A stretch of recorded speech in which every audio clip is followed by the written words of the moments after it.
আমি আসি।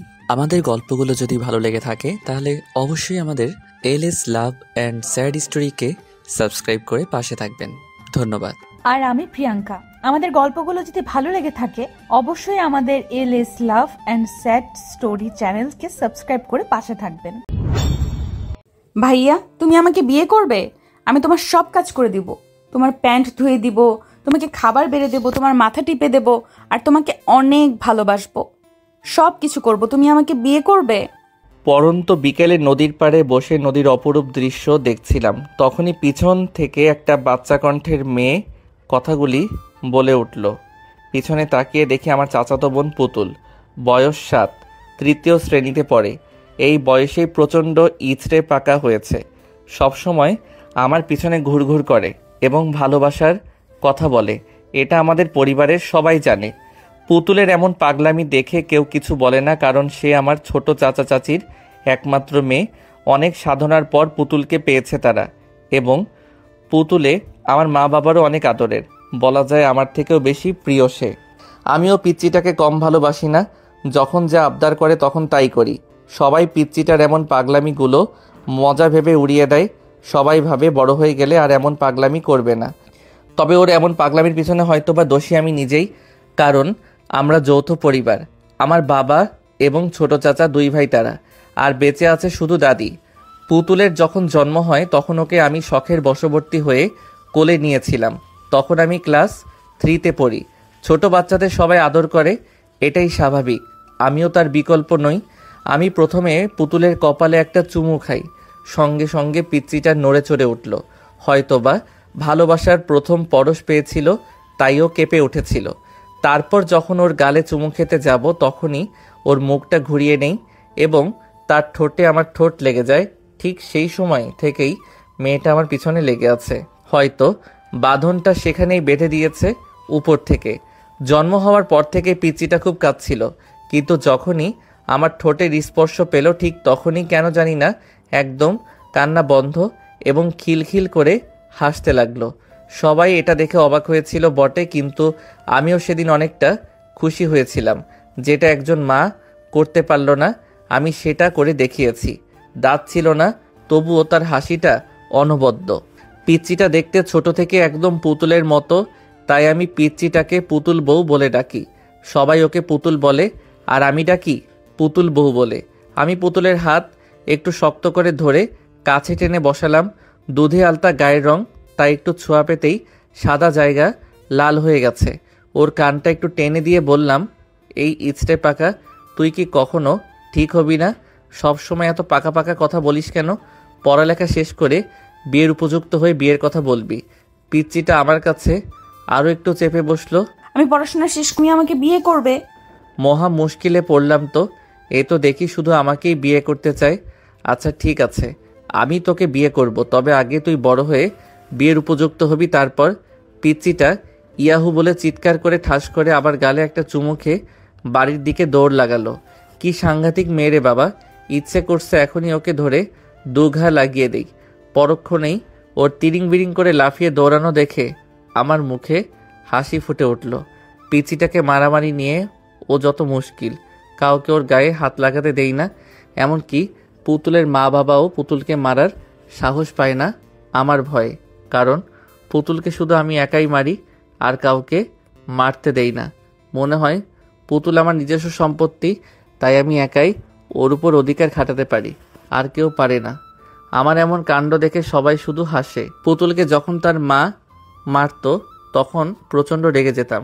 সেই থেকে আর চাচি পুতুলের গায়ে হাত তোলে না। সন্ধ্যার দিকে বাড়ি ফিরলাম। চাচিকে দেখলাম রান্নাঘরে, হয়তো চা নাস্তা বানাচ্ছে।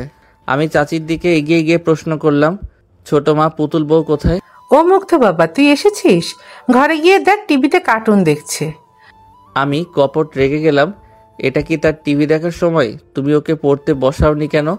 আমার কি সে সাধ্য আছে যে ওকে পড়াতে বসাবো? একমাত্র তুই তো পারিস।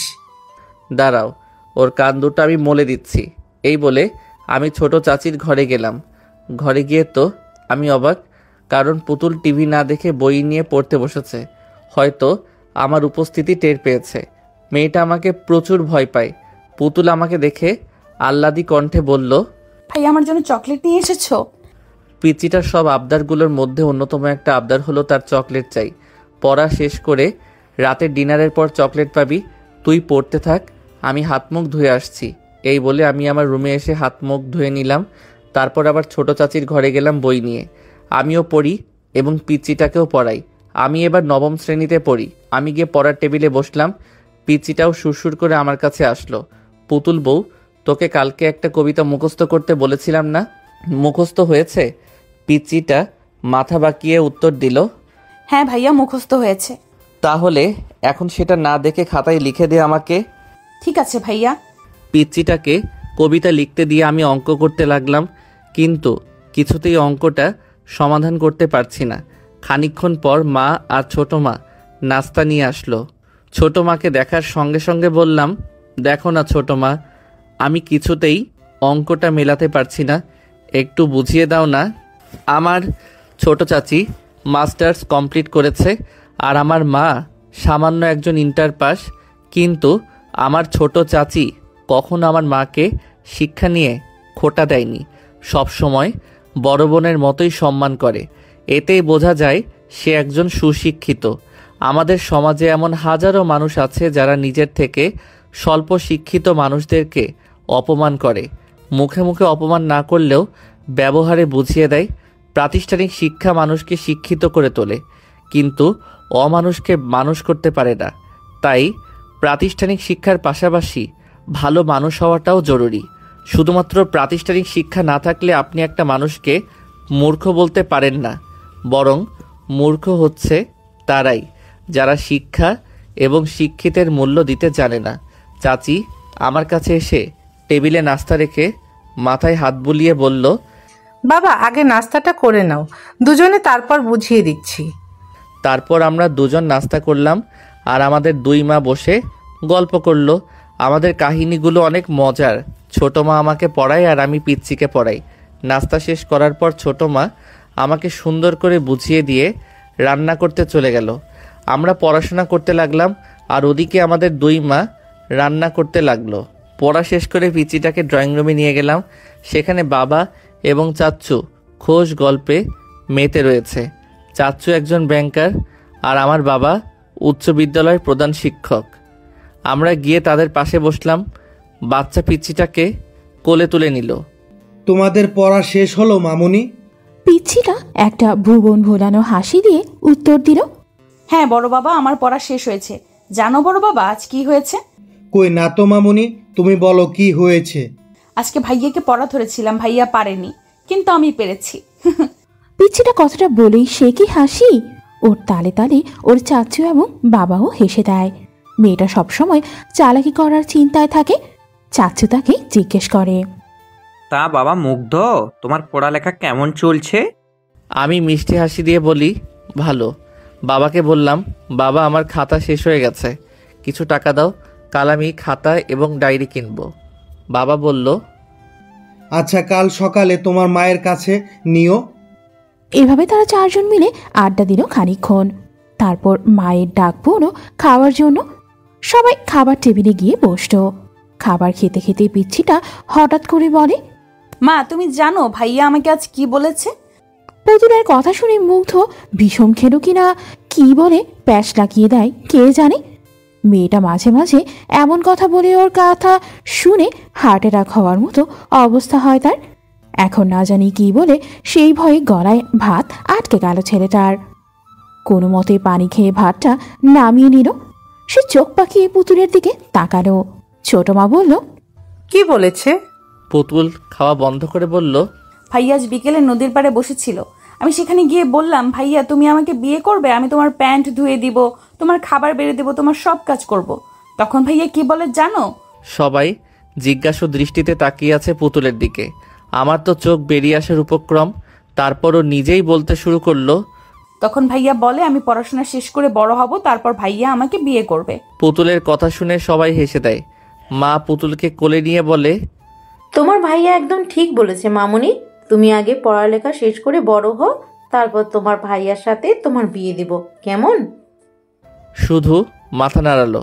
মেয়েটা এই বয়সেই বিয়ে নিয়ে এত পাকা পাকা কথা বলে, না জানি বড় হলে কি করে। এ তো আমাকে তুলে নিয়ে গিয়ে বিয়ে করবে। ছোট মা পুতুলের কান টেনে দিয়ে বলল, খুব পেকে গেছো তাই না? এবার পাকা পাকা কথা বন্ধ করে খাবার খেয়ে নাও চুপ করে। তারপর সবাই মিলে খাওয়া শেষ করলাম। খাওয়া শেষ করে আমি পিচ্চিটার হাতে 2টো চকলেট দিয়ে ঘুমাতে গেলাম। পিচ্চিটাও ঘুমিয়ে পড়ল। পরের দিন সকালে ঘুম থেকে উঠে মায়ের কাছে টাকা নিয়ে খাতা এবং ডায়েরি কিনতে গেলাম। খাতা কিনতে প্রায় 1/2 কিলোমিটার যেতে হয়। সাইকেল নিয়ে তাড়াতাড়ি গেলাম, কিন্তু পিচ্চিটা যে এমন একটা কাণ্ড করবে ভাবতে পারিনি। খাতা এবং ডায়েরি আমার পড়ার টেবিলে রেখে গিয়েছিলাম গোসল করতে, কিন্তু এসে দেখি খাতা আছে, ডায়েরি নেই। পুরো ঘর তন্ন তন্ন করে খুঁজেও যখন ডায়েরিটা পেলাম না, তখন চিৎকার করতে লাগলাম। মা এসে বলল, কি হয়েছে, এইভাবে ষাঁড়ের মতো চিৎকার করছিস কেন? আমি মাকে দেখে চুপসে গেলাম। ভয়ার্ত কণ্ঠে বললাম, আমার ডায়েরিটা কোথায় রেখেছো? আমি কিভাবে জানবো তোর ডায়েরি কোথায়? ভালো করে খুঁজে দেখ। এই কথা বলে মা চলে গেল। তারপর আর কোথাও খুঁজে পেলাম না ডায়েরিটা। ব্যাগে বই খাতা গুছিয়ে নাস্তা করতে গেলাম। নাস্তা শেষ করে এসে ব্যাগটা ঘাড়ি নিয়ে রওনা দিলাম স্কুলের পথে। আজ সকালে পিচ্চিটাকে দেখলাম না, হয়তো ঘুমাচ্ছিল। ওকে স্কুলে নিয়ে যাওয়ার জন্য ডাক দিয়েছিলাম বেশ কয়েকবার, কিন্তু আমার ডাকে সাড়া দেয়নি, তাই ছেড়ে চলে এসেছি। প্রথম পিরিয়ড শেষ হওয়ার পর স্যার যখন হোমওয়ার্ক দিল, আমি হোমওয়ার্ক নোট করার জন্য খাতা বের করতে গিয়ে দেখি ডায়েরিটা আমার ব্যাগের ভিতর। আশ্চর্য হয়েছিলাম আমি তো আসার সময় ডায়েরিটা ব্যাগে রাখিনি, তাহলে কে রাখলো? যাক, ভালোই হয়েছে। এটা ভেবে ভালো লাগছে যে আমার সদ্য কেনা নতুন ডায়েরিটা হারাইনি। আমি ডায়েরি খোলার পর 7ম আসমানে চলে গেলাম। প্রথম পৃষ্ঠায় বড় করে তেরা বেঁকা করে লেখা ভালোবাসি। লেখাটি দেখার সঙ্গে সঙ্গে আমি বেকুব বনে চলে গেলাম। এটা কে লিখলো এভাবে, তাও আবার বাঁকা করে? তবে দেখে মনে হচ্ছে বেশ কাঁচা হাতের লেখা। আমি পরের পৃষ্ঠা উল্টালাম, একই অবস্থা। এভাবে প্রতিটি পৃষ্ঠায় শেষ করলাম, কিন্তু একটা পৃষ্ঠাও ভালো নেই। সব পৃষ্ঠাতে বড় বড় করে লেখা ভালোবাসি। আমি ভালোভাবে খেয়াল করে দেখলাম লেখাগুলো ঠিক পিচ্চিটার হাতের লেখার মতো। আমি ভালোভাবে বুঝতে পারলাম এটা পিচ্চিটার কাজ। একবার বাড়ি যাই, ওকে বুঝিয়ে দেব এমন দুষ্টুমি করার ফল কি হয়।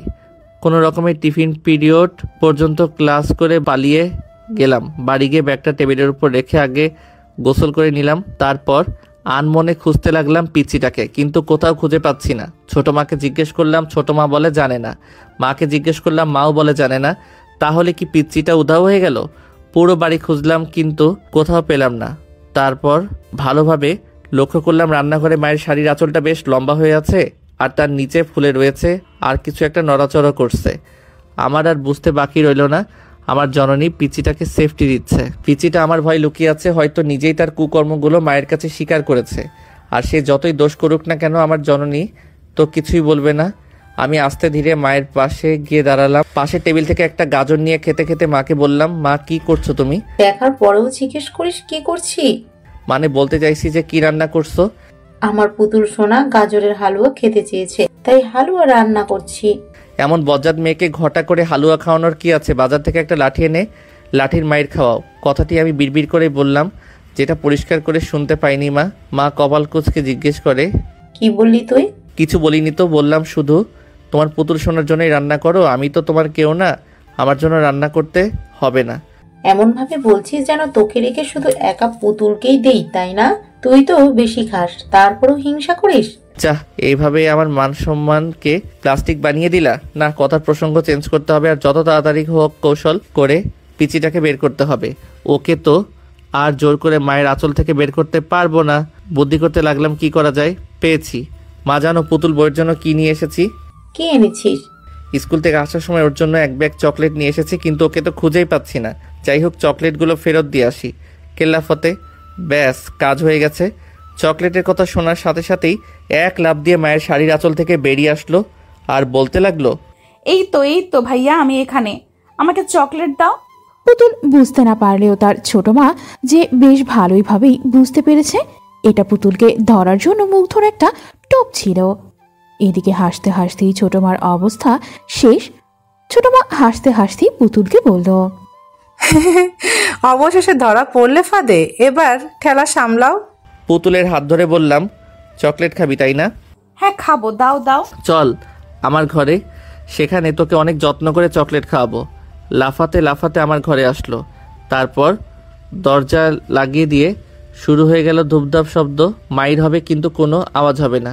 কিছুক্ষণ পর দরজা খুলে দিলাম। পিচিটা হাওয়া করে কাঁদতে কাঁদতে চলে গেল ঘরে। এখন ঘরে গিয়ে শুয়ে শুয়ে কান্না শুরু করে দিবে। মা আমাকে বকলো কিছুটা, একটা থাপ্পড় মেরেছে। তারপর আমি খাবার না খেয়ে ঘুমিয়ে পড়লাম। বিকেলে ঘুম থেকে উঠে শুনলাম পিচিটা নাকি কিছু খায়নি। বেশ খারাপ লাগলো, আমারও মনটা খারাপ হয়ে গেল। আমার কারণেই কিছু খায়নি মেয়েটা, এখন নাকি ঘুমাচ্ছে। আমি ওর কাছে গিয়ে বসলাম, ডাকতে লাগলাম আদুরে কণ্ঠে। আমার ডাকে পিচিটার ঘুম ভেঙে গেল। হাতের উল্টো পিঠ দিয়ে চোখ দুটো ডলতে ডলতে আমার দিকে তাকায়। আমাকে দেখার সাথে মুখ ফিরিয়ে নেয় অভিমানে। এইটুকু মেয়ে, অথচ অভিমানটা তার অনেক বড়। আমি পিচিটাকে আমার দিকে ঘুরিয়ে নিয়ে বললাম, কিরে আমার পুতুল বউ, আমার সাথে কথা বলবি না? আমার পুতুল বউটা পাহাড় সমান অভিমান মুখে জড়ো করে বলল, আমি তোমার সাথে কোনো কথা বলবো না। তুমি পচা, আমাকে শুধু মারো।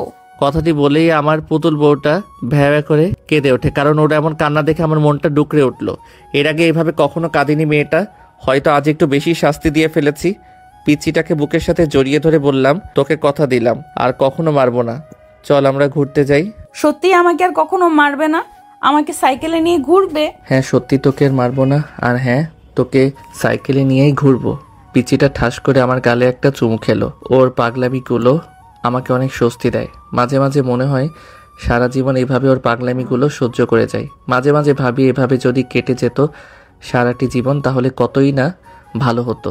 মানুষের জীবনের সব চাওয়া পাওয়াগুলো পূর্ণতা পায় না। তারপর আমরা দুজন ফ্রেশ হয়ে খাবার খেয়ে নিলাম। আমি খাইয়ে দিয়েছি পিচিটাকে। খাওয়ার সময় আমার আঙ্গুলে কামড় দিয়েছিল। কামড় দেওয়ার পর সে কি খুশি, খিলখিল করে হাসছিল। হাসতে হাসতে গলায় ভাত আটকে গিয়েছে। তারপর হাসা বাদ দিয়ে একাধারে কাশতে লাগলো। শয়তানদের অবস্থা মনে হয় এমনই হয়, বেশি বাদরামি করলে যা হয় আর কি। তারপর পিচিটাকে সাইকেলে নিয়ে পুরো গ্রাম ঘোরাতে লাগলাম। সাইকেলের পিছনে বসালে পড়ে যেতে পারে, তাই সামনেই বসিয়ে নিয়েছি। আমি সাইকেল চালাচ্ছিলাম আর সে নন স্টপ বক বক করে যাচ্ছিল। চলার পথে আইসক্রিম, হাওয়াই মিঠাই, চকলেট অনেক কিছুই খেয়েছে। আমার পকেটের 12টা বেজে গিয়েছে অলরেডি। ওর অভিমান ভাঙাতে গেলে আমার পকেটের 12টা বাজেই সবসময়।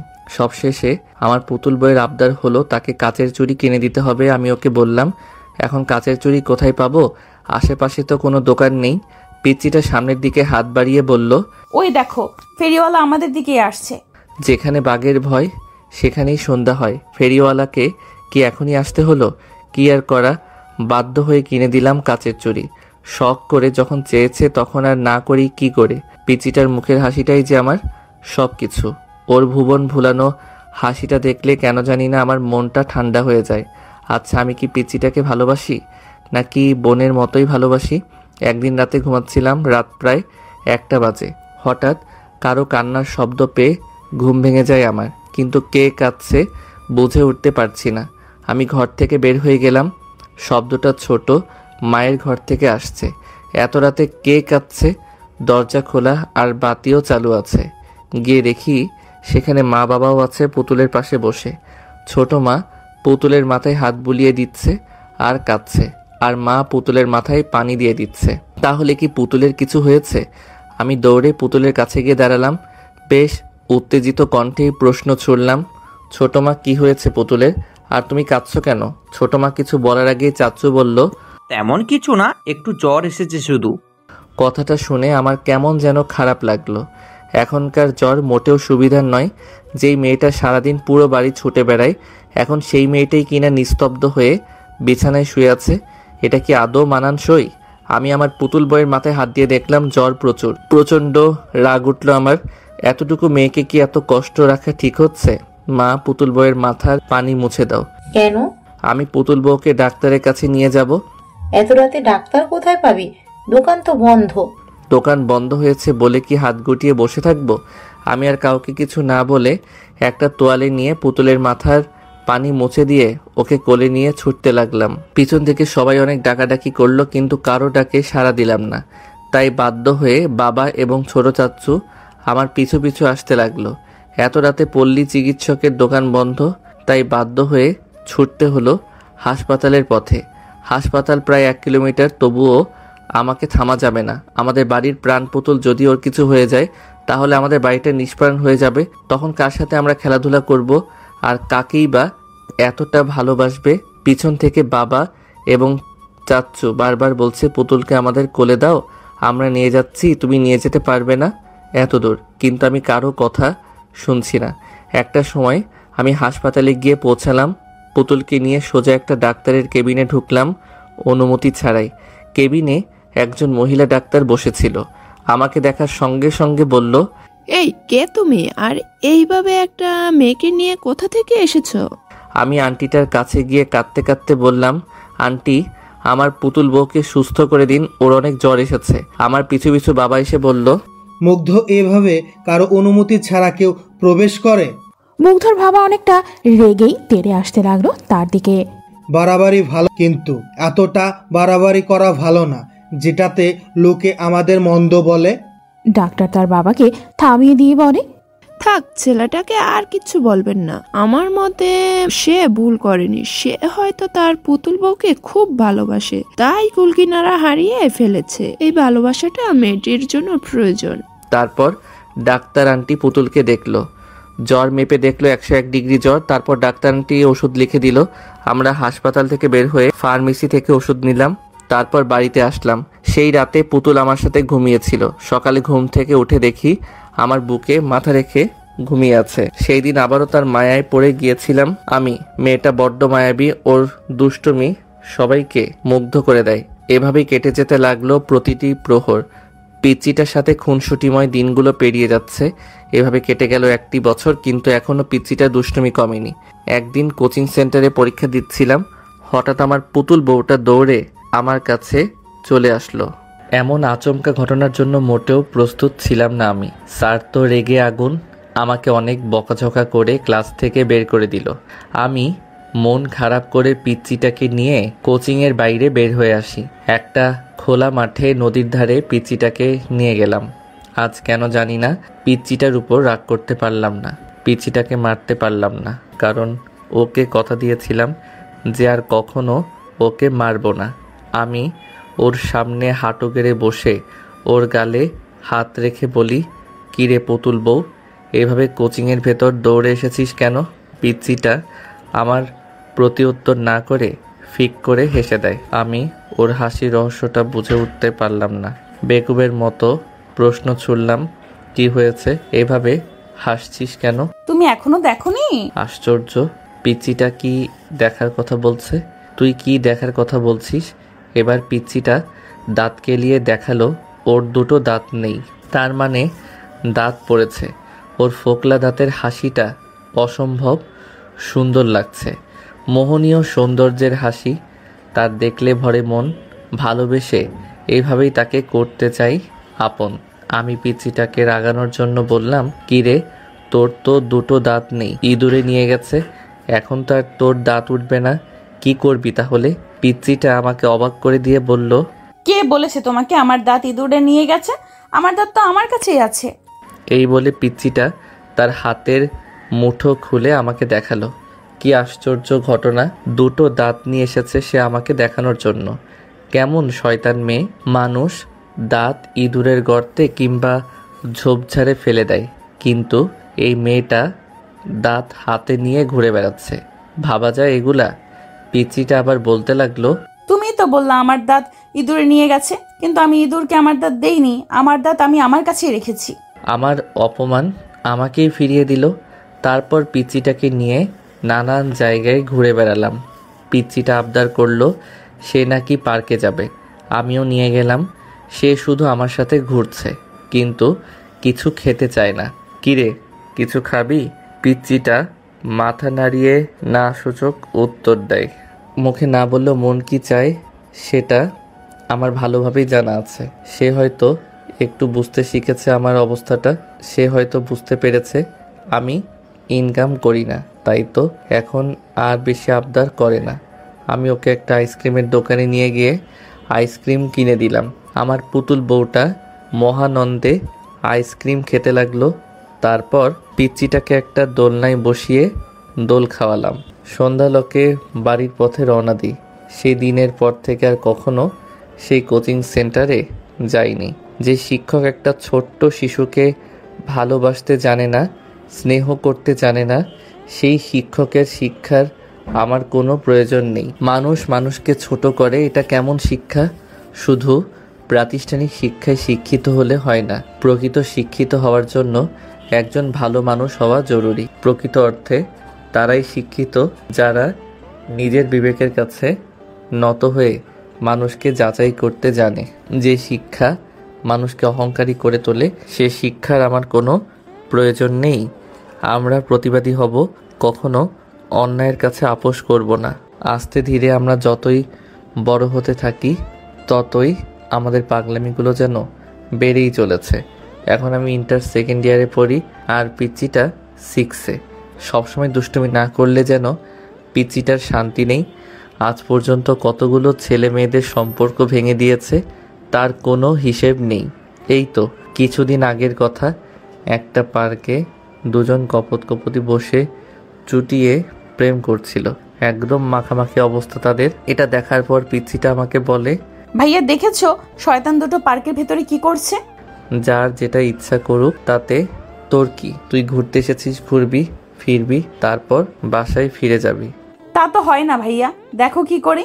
এই বলে পিচিটা দৌড়ে সেই কপতির কাছে গেল।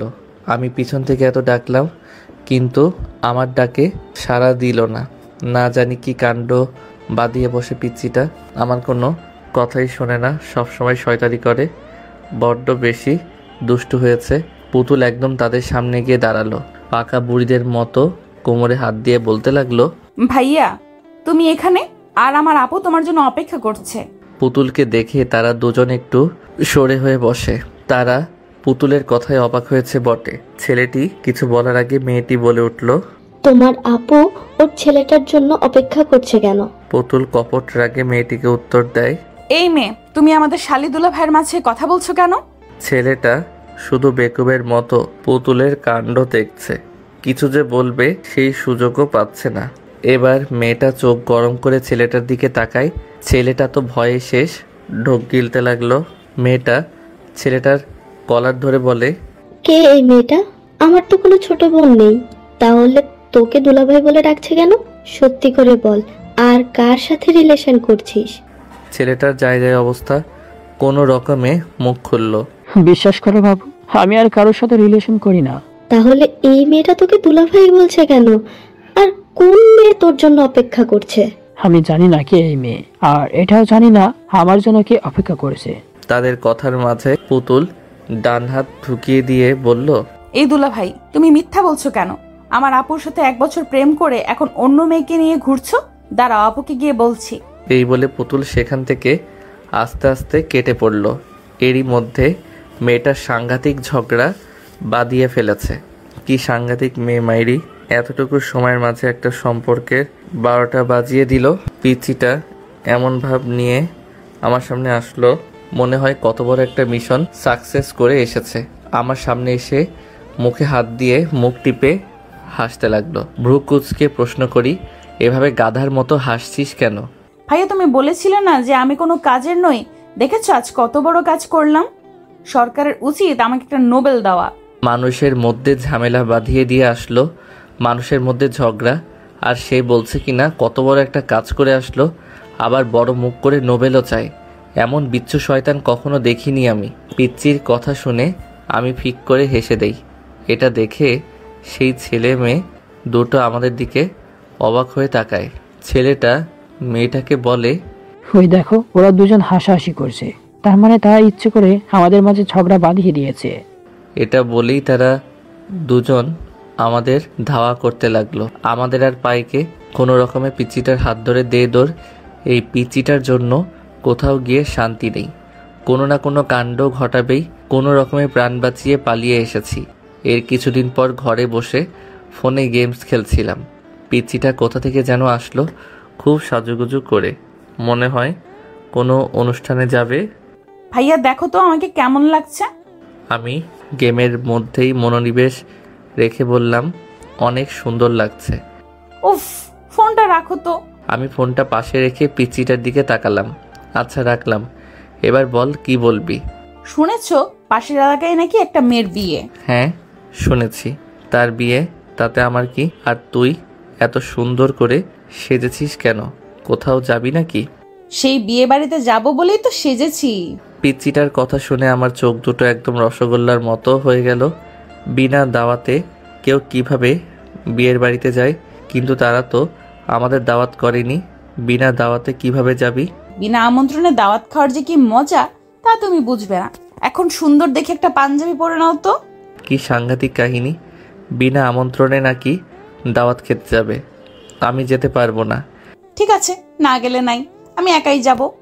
এই বলে পিচ্চিটা যেতে লাগলো। আচ্ছা ঠিক আছে দাঁড়া, আমিও যাচ্ছি। কখন কি বিপদ ঘটায় তার কোনো নিশ্চয়তা নেই, তাই বাধ্য হলাম যেতে। কালো রঙের একটা পাঞ্জাবি পরলাম, তারপর দুজনে মিলে ঘর থেকে বের হলাম। ঘর থেকে বের হতে না হতেই মা এবং ছোট মা সামনে পড়ল। মা আমাদের দুজনকে একসাথে দেখে বলে, কিরে তোরা কোথায় যাচ্ছিস এভাবে সাজুগুজু করে? বিয়ের দাওয়াত খেতে যাচ্ছি গো বড় মা। পিচ্চিটার কথা শুনেই মুখোদর মা এবং ওর ছোট মা দুজনার দিকেই বেকুবের মতো তাকিয়ে রইল। কোথায়? পাশের এলাকায়। কিন্তু তারা তো আমাদের বিয়েতে দাওয়াত করেনি। তোমাদের দাওয়াত করেনি তো কি হয়েছে? আমাকে তো পার্সোনালি দাওয়াত করেছে। কি বলিস এসব তুই? কোথাকার কোন প্রেসিডেন্ট যে আমাদের দাওয়াত না করে তোকে দাওয়াত করবে, তাও আবার পার্সোনালি? বড় মা, তুমি আমার মতো একজন ভদ্র সমাজসেবককে এইভাবে অপমান করতে পারো না। আমার সম্মানে লাগে। যে মেয়েটা মানুষের মধ্যে ঝগড়া বাঁধিয়ে দেয় সে বলছে কিনা সে একজন ভদ্র সমাজসেবক? মানা যায় এগুলা? ইচড়ে পাকা কি আর সাধে বলি?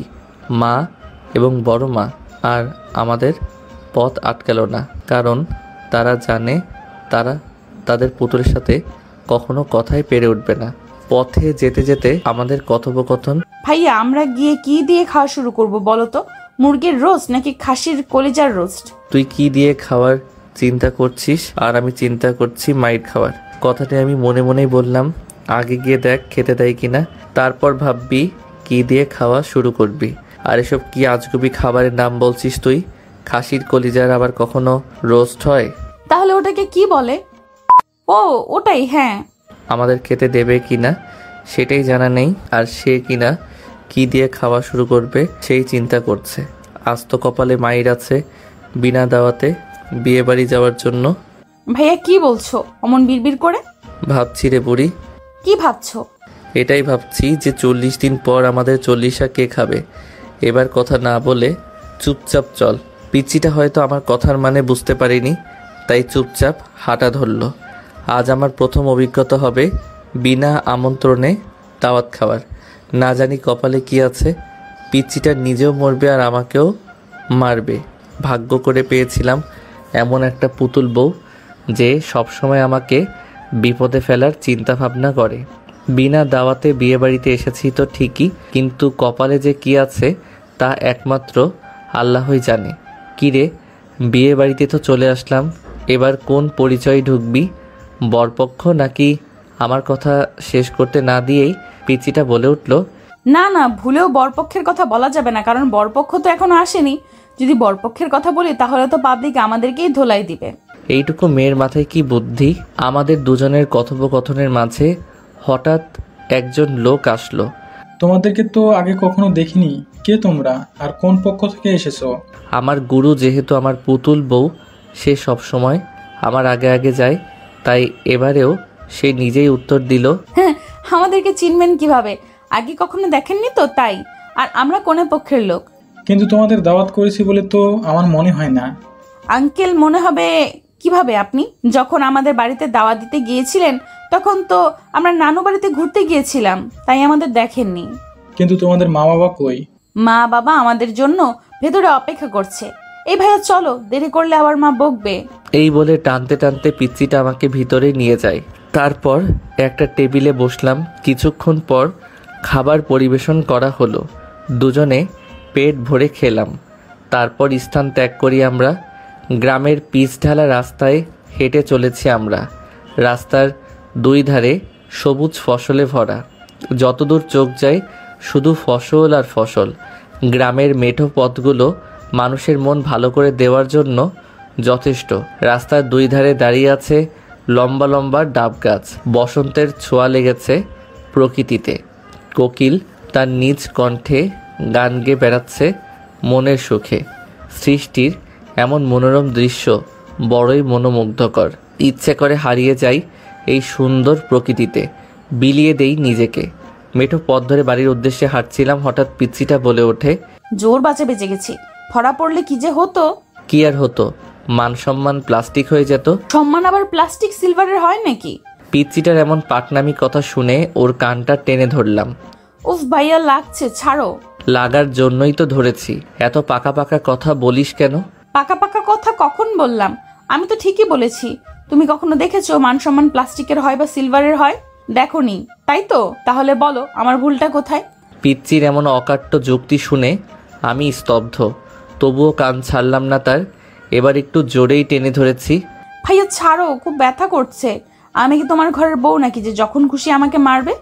আমি পিচ্চিটার কান ছেড়ে দিয়ে বললাম, তুই আমার ঘরের বউ হতে যাবি কেন? তুই তো আমার ঘরের কাজের বুয়া। কি বললে তুমি? আমি কাজের বুয়া? দাঁড়াও, দেখাচ্ছি তোমাকে মজা। এই বলে পিচ্চিটা আমাকে ধাওয়া করতে লাগলো আর আমি দৌড়াতে লাগলাম। বেশ খেপিয়ে দিয়েছি আমার পুতুল বউটাকে। এখন কোনোভাবেই তার হাতে নিজেকে ধরা দেওয়া যাবে না। ধরা দিলেই বিপদ, কারণ না জানি কতটা রেগে আছে। আর ধরতে পেলে ধোলাই তো অবশ্যই দেবে।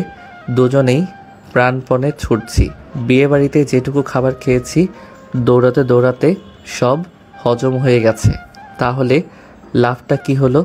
আজ আমার পরীক্ষার রেজাল্ট দিয়েছে। ঘরে মন খারাপ করে বসে আছি আমি। এমন সময় পিচ্চিটা আসলো আমার ঘরে, এসে বলে, ভাইয়া তোমার তো আজকে রেজাল্ট দিয়েছে, কিন্তু তুমি মন খারাপ করে বসে আছো কেন? পুতুল, আমার মন খারাপ আছে, আমাকে একটু একা থাকতে দে। তুই যা। পুতুল কিছু না বলেই চলে গেল। ড্রয়িং রুমে মা এবং ছোট মা বসে গল্প করছিল। সেখানে গিয়ে মাকে বলল, বড় মা, তোমার ছেলে পরীক্ষায় ফেল করেছে। দুজনে গল্প করছিল। পুতুলের এমন কথায় দুজনেই চমকে ওঠে। সবাই ভাবছে এত ভালো একটা স্টুডেন্ট কিভাবে ফেল করতে পারে, যে কিনা প্রতিবার প্রথম হয়। এবার সে ফেল করলো। মা প্রশ্নটি করে, মুগ্ধ ফেল করেছে, তোমাকে কে বললো? কেউ বলেনি, কিন্তু তোমার ছেলের তো মন খারাপ করে বসে আছে। আমি গেলাম, আমাকে বলে আমার মন খারাপ আছে। তুই যা, আমাকে একা থাকতে দে। মা আর কোনো কথা না বলে সোজা আমার ঘরে চলে আসে। এসেই আমাকে একটা থাপ্পড় মারে। মায়ের এমন আচরণে প্রচণ্ড অবাক হয়ে যাই আমি। মা তো কখনো আমাকে অকারণে মারে না, তাহলে আজ কেন মারলো বুঝতে পারলাম না আমি গালে হাত দিয়ে মাথা নিচু করে শান্ত কণ্ঠে মাকে প্রশ্ন করি, মা তুমি আমাকে মেরেছো তাতে কোনো সমস্যা নেই, কিন্তু কেন মেরেছো সেই কারণটা বলো। মা কপট রেগে গিয়ে ঝাঁঝালো কণ্ঠে বলে, তুই এত বড় একটা সত্যি আমাদের কাছে লুকিয়েছিস, আবার সাধু সেজে প্রশ্ন করিস কেন মারলাম? আমি যত মায়ের ব্যবহার দেখছি ততই অবাক হচ্ছি। আগে কখনো মায়ের আচরণ এমন হয়নি, কিন্তু আজ হঠাৎ মায়ের কি হলো যার কারণে এতটা বাজে ব্যবহার করছে আমার সাথে? তবে মায়ের এমন অকারণে বাজে ব্যবহার আমাকে খুব আঘাত করছে। কোন সত্যিটা লুকিয়েছি আমি তোমার কাছ থেকে, যার কারণে এতটা বাজে ব্যবহার করছো আমার সাথে? তুই যে ফেল করেছিস তা আমাদেরকে বলেছিস? এই কথাটি শুনে সপ্তম আসমান থেকে পড়লাম। আমি কখন ফেল করলাম? আর মাকেই বা এই কথাটি কে বলল? তোমাকে এসব কথা কে বলেছে? পুতুল বলেছে। আজ পুতুল না বললে তো আমরা জানতে পারতাম না তোর এই ঘটনা। তারপর মা আরো কিছু বকা দিয়ে চলে গেল। আমি ঠায় দাঁড়িয়ে রইলাম। কিছুক্ষণ পর পুতুলকে ডাক দিলাম। পুতুলও লক্ষ্মী মেয়ের মতো আমার ঘরে আসে। আমি পুতুলের হাত ধরে বিছানায় বসালাম। তুই নাকি আমাকে বলছিস যে আমি ফেল করেছি? তুমি মন খারাপ করে বসেছিলে, ভেবেছিলাম তুমি ফেল করেছো, তাই বলেছি, কিন্তু আমি তো ভাবিনি যে বড় মা তোমাকে মারবে। সরি ভাইয়া। পিচ্চিটার এমন অসহায় মুখ দেখে আমি আর রাগ করে থাকতে পারলাম না। তবু বললাম, জানিস তো পুতুল বেশি বাড়াবাড়ি কোনো কিছুতেই ভালো না, সেটা হোক ভালো কিংবা খারাপ। মজা করার একটা সীমা থাকে। শোন, তোকে একটা গল্প বলি। একটা রাখাল বনে ছাগল চড়াতে যেত। সে গ্রামের লোকদের সাথে মজা করার জন্য বাঘ এসেছে বলে চিৎকার করতে লাগলো। রাখালের চিৎকার শুনে গ্রামের সবাই ছুটে আসলো তাকে সাহায্য করার জন্য, কিন্তু এসে দেখে সেখানে কোনো বাঘ নেই, উল্টো রাখাল হাসছে। এরপর আরও একবার রাখাল এভাবে মজা করলো। গ্রামের লোকেরা ছুটে আসলো রাখালকে বাঁচাতে, কিন্তু রাখাল আবারও হাসতে লাগলো। এমনইভাবে তৃতীয় দিন সত্যি সত্যি বাঘ চলে আসে এবং রাখাল প্রাণ বাঁচানোর জন্য চিৎকার করে সাহায্য চাইতে লাগলো।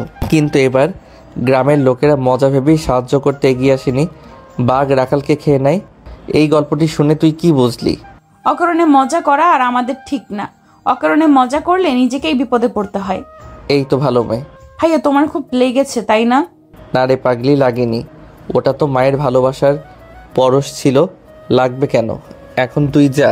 মা আমার যেই গালে থাপ্পড় মেরেছিল, পুতুল ঠাস করে সেই গালে একটা চুমু খেয়ে চলে যায়। আমি বুঝি না এই মেয়েটির কাণ্ডগুলো কখন কি করে, বোঝা মুশকিল।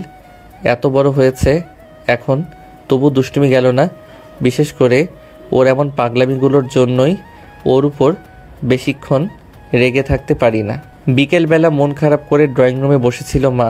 বাবা খুশি মনে বাজার থেকে মিষ্টি নিয়ে বাড়িতে ঢুকলো। বাড়িতে ঢুকেই দেখে মা মন খারাপ করে বসে রয়েছে। বাবা মায়ের পাশে গিয়ে বসলো। বাবা মিষ্টির প্যাকেট খুলে একটা মিষ্টি মায়ের দিকে এগিয়ে ধরে তারপর বলে, কি রে হনুমা, তুমি মন খারাপ করে বসে আছো কেন? আজ তো তোমার খুশি হওয়ার কথা, তা না করে তুমি মন খারাপ করে বসে আছো। এই নাও মিষ্টি খাও।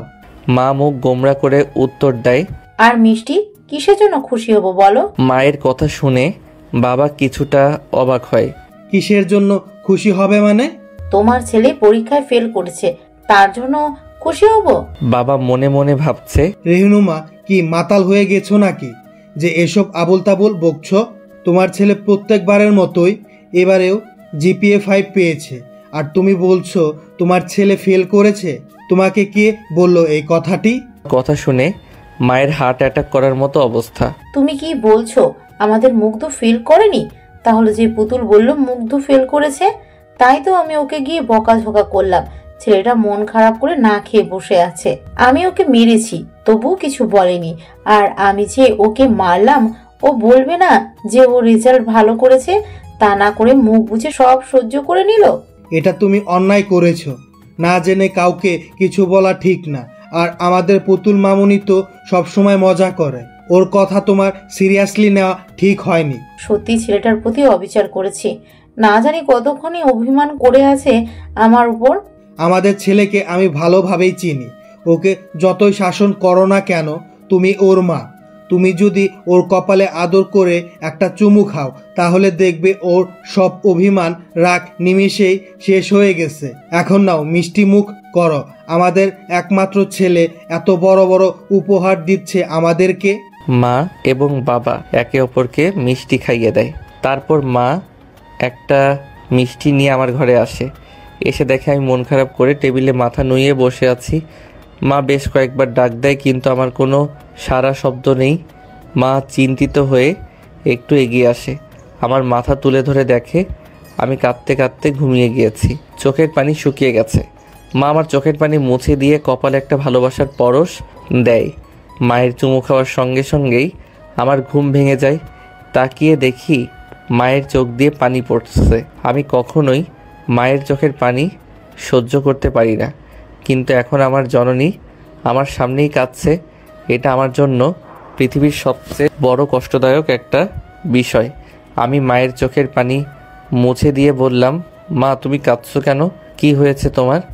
আমি তোর প্রতি অনেক বড় অবিচার করে ফেলেছি বাবা। আমি পুতুলের কথাকে সত্যি মনে করে তোকে মেরেছি, কিন্তু আমি তো জানতাম না তুই অনেক ভালো রেজাল্ট করেছিস। তোর বাবাই আমাকে বলল। কাঁদতে কাঁদতে কথাটি বলল, মা তুমি একদম কাঁদবে না। তুই জানো না আমি তোমার চোখের পানি সহ্য করতে পারি না। তোমার চোখের পানির ফোঁটা এক একটা মুক্তার চেয়েও দামি। প্লিজ আর কেঁদো না। মা আর কিছু না বলে আমাকে জড়িয়ে ধরে কেঁদে দেয়। আমিও মাকে জড়িয়ে ধরি। এমন সময় আমাদের পুতুল মহারানী সেখানে হাজির। কেউ প্রচণ্ড মন খারাপ করে এসেছে। এসে বলে, বড় মা আমার ভুল হয়ে গেছে, আমি বুঝতে পারিনি যে। মা পুতুলকে আর কিছু বলতে না দিয়ে পুতুলকেও আমাদের সাথে জড়িয়ে নেয়। এভাবে কিছুক্ষণ অতিবাহিত হওয়ার পর মা আমাকে এবং পুতুলকে একটা মিষ্টি ভাগাভাগি করে দেয়। তারপর মা আমাকে বলে, তুই কেন বলিসনি যে তুই জিপিএ 5 পেয়েছিস আর মন খারাপ করে বসেছিলিস কেন? আমি জানি না কেন তোমাদেরকে বলিনি যে আমি ভালো রেজাল্ট করেছি, কিন্তু মন খারাপ করে বসেছিলাম একটা কারণে। আমাদের এলাকাতে কোনো ভার্সিটি নেই যে সেখানে নিজের পড়ালেখাটা চালিয়ে যাব। এখন তো আমাকে তোমাদেরকে ছেড়ে দূরে কোথাও গিয়ে পড়ালেখা করতে হবে, তাই মনটা খুব খারাপ। কখনো তোমাদেরকে ছেড়ে থাকিনি তো, তাই কষ্টটা একটু বেশি হচ্ছে। আর আমার পুতুল বউকে ছেড়ে কিভাবে থাকবো? ওর সাথে দুষ্টমি করেই তো প্রতিটি প্রহর কাটে। মন খারাপ করে না বাবা, তুই তো আর সারা জীবনের জন্য চলে যাচ্ছিস না, এই তো কিছু বছর, তারপরেই তো আবার চলে আসবি। মা আমার মাথায় হাত বুলিয়ে দিল। বাবা মুগ্ধ, যখন ছোট মা একা থাকে তখন আমি ছোট মাকে শুধু মা বলেই ডাকি, আর যখন ছোট মা এবং মা একসাথে থাকে তখন ছোট মাকে ছোট মা বলে ডাকি। আমি চোখ দুটো বন্ধ রেখেই বলি, হ্যাঁ মা বলো। আমার মেয়েটা তোকে খুব জ্বালায় তাই না বাবা? আজ আমার মেয়েটার কারণেই তুই তোর মায়ের হাতে মার খাইলি। আমি ছোট মায়ের কথা শুনে চট করে উঠে বসি, কপট রাগে বলি, এসব কি বলছো তুমি? যাকে নিয়ে জীবনের এতটা পথ পাড়ি দিলাম তুমি তাকেই দোষারোপ করছো। যার দুষ্টমি না দেখলে আমার মন ভালো থাকে না, যার সাথে ঝগড়া না করলে আমার দিন কাটে না, তুমি তাকে দোষারোপ করছো। মা, আমি আমার পুতুল বউকে অনেক ভালোবাসি। ও যত বড়ই অন্যায় করুক না কেন, সব অন্যায় আমার কাছে খুবই তুচ্ছ এবং ছোট। আর মা আমাকে মেরেছে তাতে কি হয়েছে? একটাই তো মেরেছে, তাতে কি এমনটা হয়েছে? তোমরা আমার গুরুজন, তোমরা আমার মাথার ছাদ, তোমরা আমাকে শাসন না করবে তো কে করবে? মা, তুই জানো আমি কতদিন ধরে মায়ের হাতের মায়ের খাইনি? তোমার মনে আছে ছোটবেলায় একবার গাছ থেকে পড়ে গেছিলাম, ঠিক সেদিন মা আমাকে মেরেছিল। তখন আমার বয়স 7 বছর, আর আজ এতদিন পর মায়ের হাতের মার খেলাম। সেদিন মা মেরেছিল আমাকে, তবে সেটা তো রাগ করে মারেনি। আর কখনো যেন এমন কথা না শুনি। ছোট মা আমার থুতনিতে হাত বুলিয়ে বলে, তোর মতো এমন লক্ষ্মী একটা ছেলে যদি আমার হতো। ছোট মার কথা শুনে প্রচণ্ড রাগ হয় আমার। কি বললে তুমি? আমার মতো লক্ষ্মী একটা ছেলে হতো? তাহলে আমি কার ছেলে? ও, তার মানে তুমি আমাকে নিজের ছেলে মনে করো না, তাই তো? ঠিক আছে, যাও আমার ঘর থেকে, তোমার সাথে আর কোনো কথা নেই। এই বলে আমি মুখ ঘুরিয়ে বসলাম। মানুষ ছোট বাচ্চাদের সাথে যেভাবে কথা বলে, ছোট মাও সেভাবে বলতে লাগলো। বলে বাবালে, আমার সোনা বাবাটা লাগ করেছে। আচ্ছা, এই যে কান ধরলাম, আর কখনো এমন কথা বলবো না। এবার তো আমার দিকে ঘুরে তাকাও, আমার লক্ষ্মী সোনা বাবাটা। ছোট মায়ের এমন তোতলামি দেখে ফিক করে হেসে দিলাম। ছোট মা যে এভাবে কথা বলবে আমি কখনো ভাবতেও পারি নাই। আমি ছোট মার দিকে ঘুরে আবার তার কোলে মাথা রাখলাম। আর কখনো এমন কথা বলবে না, তাহলে অভিমান করে অনেক দূরে চলে যাব। ঠিক আছে, আর কখনো এমন কথা বলবো না। এমন সময় আমাদের পুতুল মহারানী সেখানে হাজির। বাহ, ছেলেকে পেয়ে এখন মেয়েকে ভুলে গিয়েছো তাই না? চুপি চুপি ছেলেকে আদর করা হচ্ছে। কেন রে, তোকে তো সবসময় আদর করি, তবুও মন ভরে না? তোর ভাইয়া তো 2 দিন পরে চলে যাবে, তবুও এত হিংসা করিস? আচ্ছা আয়, তোকেও আদর করে দিচ্ছি। পিচিটাও এসে ছোট মায়ের কোলে মাথা রাখলো। ভাইয়া কোথাও যাবে না বলে দিলাম। ভাইয়া চলে গেলে আমি খেলবো কার সাথে? ছোট মা কিছু বলতে যাবে, তার আগে আমি বললাম, আচ্ছা ঠিক আছে, আমি কোথাও যাব না। ছোট মাকে কিন্তু বলতে দিলাম না, কারণ আমার দূরে কোথাও যাওয়ার কথা শুনলে পিচিটা হয়তো অনেক পাগলামি করবে, তাই না বলাই শ্রেয়। ছোট মা বলল, আচ্ছা তোরা থাক, আমি আজ তোদের প্রিয় খাবার খিচুড়ি রান্না করব। খিচুড়ির কথা শুনে আমরা দুজনেই হা করে রইলাম। এটা দেখে ছোট মা হেসে দেয়। ছোট মার হাতের খিচুড়ি অনেক মজার হয়। আজ নিজের প্রিয় মুখগুলোকে ছেড়ে চলে যেতে হচ্ছে অচেনা অজানা এক জায়গায়, যেখানে থাকবে না আমার প্রিয় মানুষগুলো। পিচিটাকে ছেড়ে যেতে অনেক কষ্ট হচ্ছে আমার। পরিস্থিতি এতটাই নিষ্ঠুর যে প্রিয় মানুষগুলোকেও দূরে ঠেলে দেয়। আমি যখন কাঁধে ব্যাগ ঝুলিয়ে বাড়ি থেকে বের হই, তখন পিচিটা আমাকে জড়িয়ে ধরে অনেক কেঁদেছে। বারবার বলছিল আমাকে ছেড়ে যেও না। জানালার ধারে বসে এসব কথা ভাবতে ভাবতে নিজের শহরে চোখ বুলিয়ে নিলাম একবার। জানি না কখন চোখ দুটো লেগে গিয়েছিল। আমি আসার পর নাকি পুতুল কাঁদতে কাঁদতে জ্ঞান হারিয়ে ফেলেছিল। এই কথাটি আমাকে কেউ বলেনি। হঠাৎ কারো চিৎকারে ঘুমটা ভেঙে গেল। তাকিয়ে দেখি হেল্পার। জানালার দিকে তাকিয়ে দেখি আমি বাবার দেওয়ার ঠিকানা চলে আসছি। বাস থেকে নেমে একটা রিক্সা নিয়ে বাবার দেওয়া ঠিকানায় চলে গেলাম। কলিং বেল বাজানোর কিছুক্ষণ পরে একটা মেয়ে এসে দরজা খুলে দিল। কে আপনি আর কাকে চাই? দরজাটা খুলে দিয়েই কথাটি বলল মেয়েটি। আমি শান্ত কণ্ঠে জবাব দিলাম, জি আমি মুগ্ধ। এটা আসলাম চাচার বাড়ি না? মেয়েটি কিছু বলার আগেই বাড়ির ভেতর থেকে একটা শব্দ ভেসে আসলো। কে এসেছে রে মা? মেয়েটি আমাকে দরজায় দাঁড় করিয়ে রেখে উত্তর দিল, মুগ্ধ নামের একটি ছেলে এসেছে, তোমাকে খুঁজছে। আরে ওকে বাইরে দাঁড় করিয়ে রেখেছিস কেন? ভেতরে নিয়ে আয়। এবার মেয়েটি আমার দিকে তাকিয়ে বলল, চলুন ভিতরে, বাবা আপনাকে ডাকছে। আমি অনুমতি পেয়ে ভেতরে গেলাম। সোফায় একজন মহিলা এবং পুরুষ বসে আছে, সম্ভবত মেয়েটির বাবা মা হবে। আমি তাদের সামনে গিয়ে সালাম দিলাম। চাচা সালামের জবাব দিয়ে বলল, তা বাবা তুমি রায়হানের ছেলে মুগ্ধ? আমি মাথা নাড়িয়ে হ্যাঁ সূচক উত্তর দিলাম। পরিচয় হও, ইনি হলো তোমার চাচি, আর ও হলো আমাদের মেয়ে রিক্তা। ভদ্র মহিলা এবং মেয়েটিকে দেখিয়ে দিয়ে বলল, মেয়েটি প্রথম থেকে আমার দিকে হিংসে ভরা দৃষ্টিতে তাকিয়েছিল। তবে কি মেয়েটির চোখে আমি বিষাক্ত কাটা হয়ে গেলাম? পরিচয় পর্ব শেষ করে চাচা আমাকে বলল, এখন গিয়ে হাত মুখ ধুয়ে একটু বিশ্রাম নিয়ে খাবার খেয়ে নাও। রিক্তা, মুগ্ধকে গেস্ট রুমে নিয়ে যাও। মেয়েটি আমাকে একটা রুমে নিয়ে এসে বাথরুম দেখিয়ে দিয়ে চলে গেল।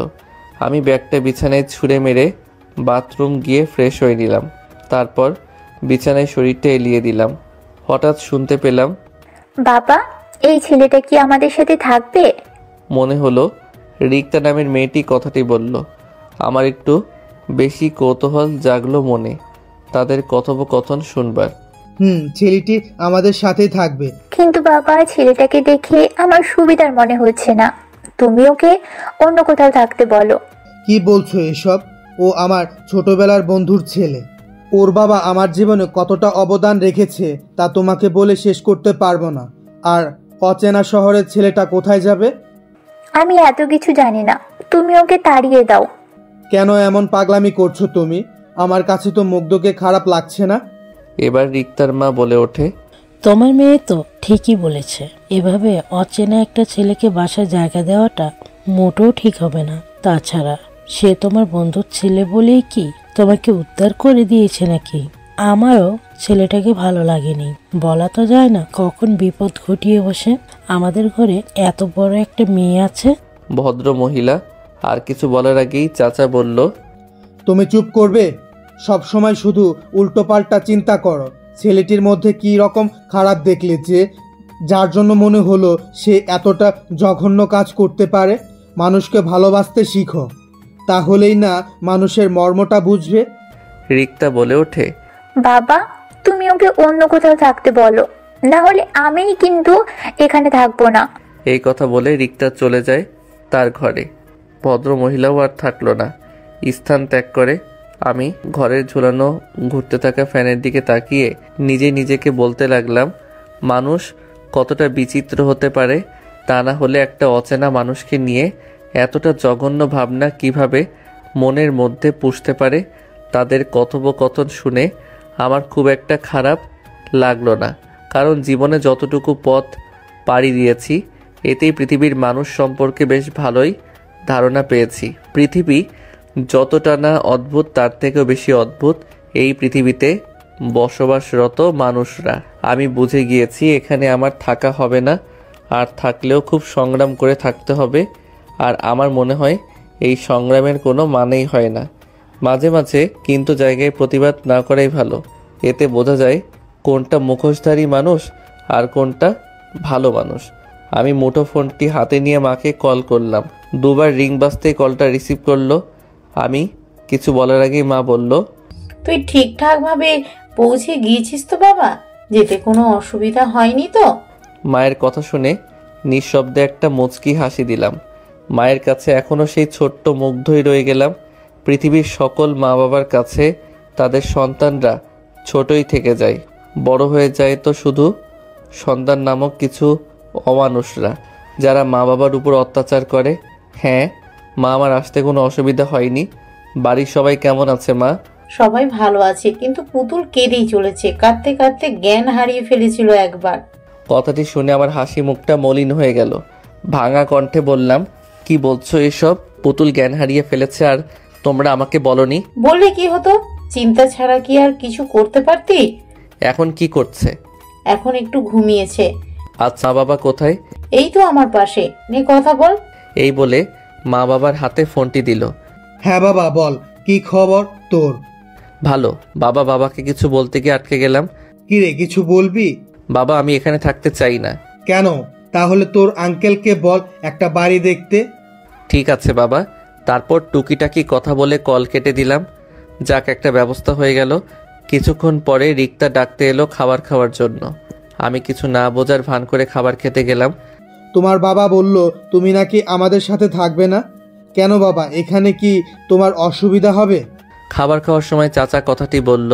না চাচা, কোনো সমস্যা নেই। তাহলে যে তোমার বাবা বলল তুমি এখানে থাকবে না? আসলে আমি একলা থাকতে একটু বেশি পছন্দ করি তো, তাই এই জন্য বাড়িতে ও কেউ আমাকে বেশি ডিস্টার্ব করতো না। আচ্ছা, যেমনটা তোমার ইচ্ছে।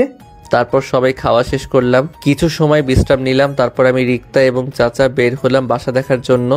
তাদের পাশেই বাসাটা, একলা মানুষ, তাই বেশি দেখাশোনা করলাম না।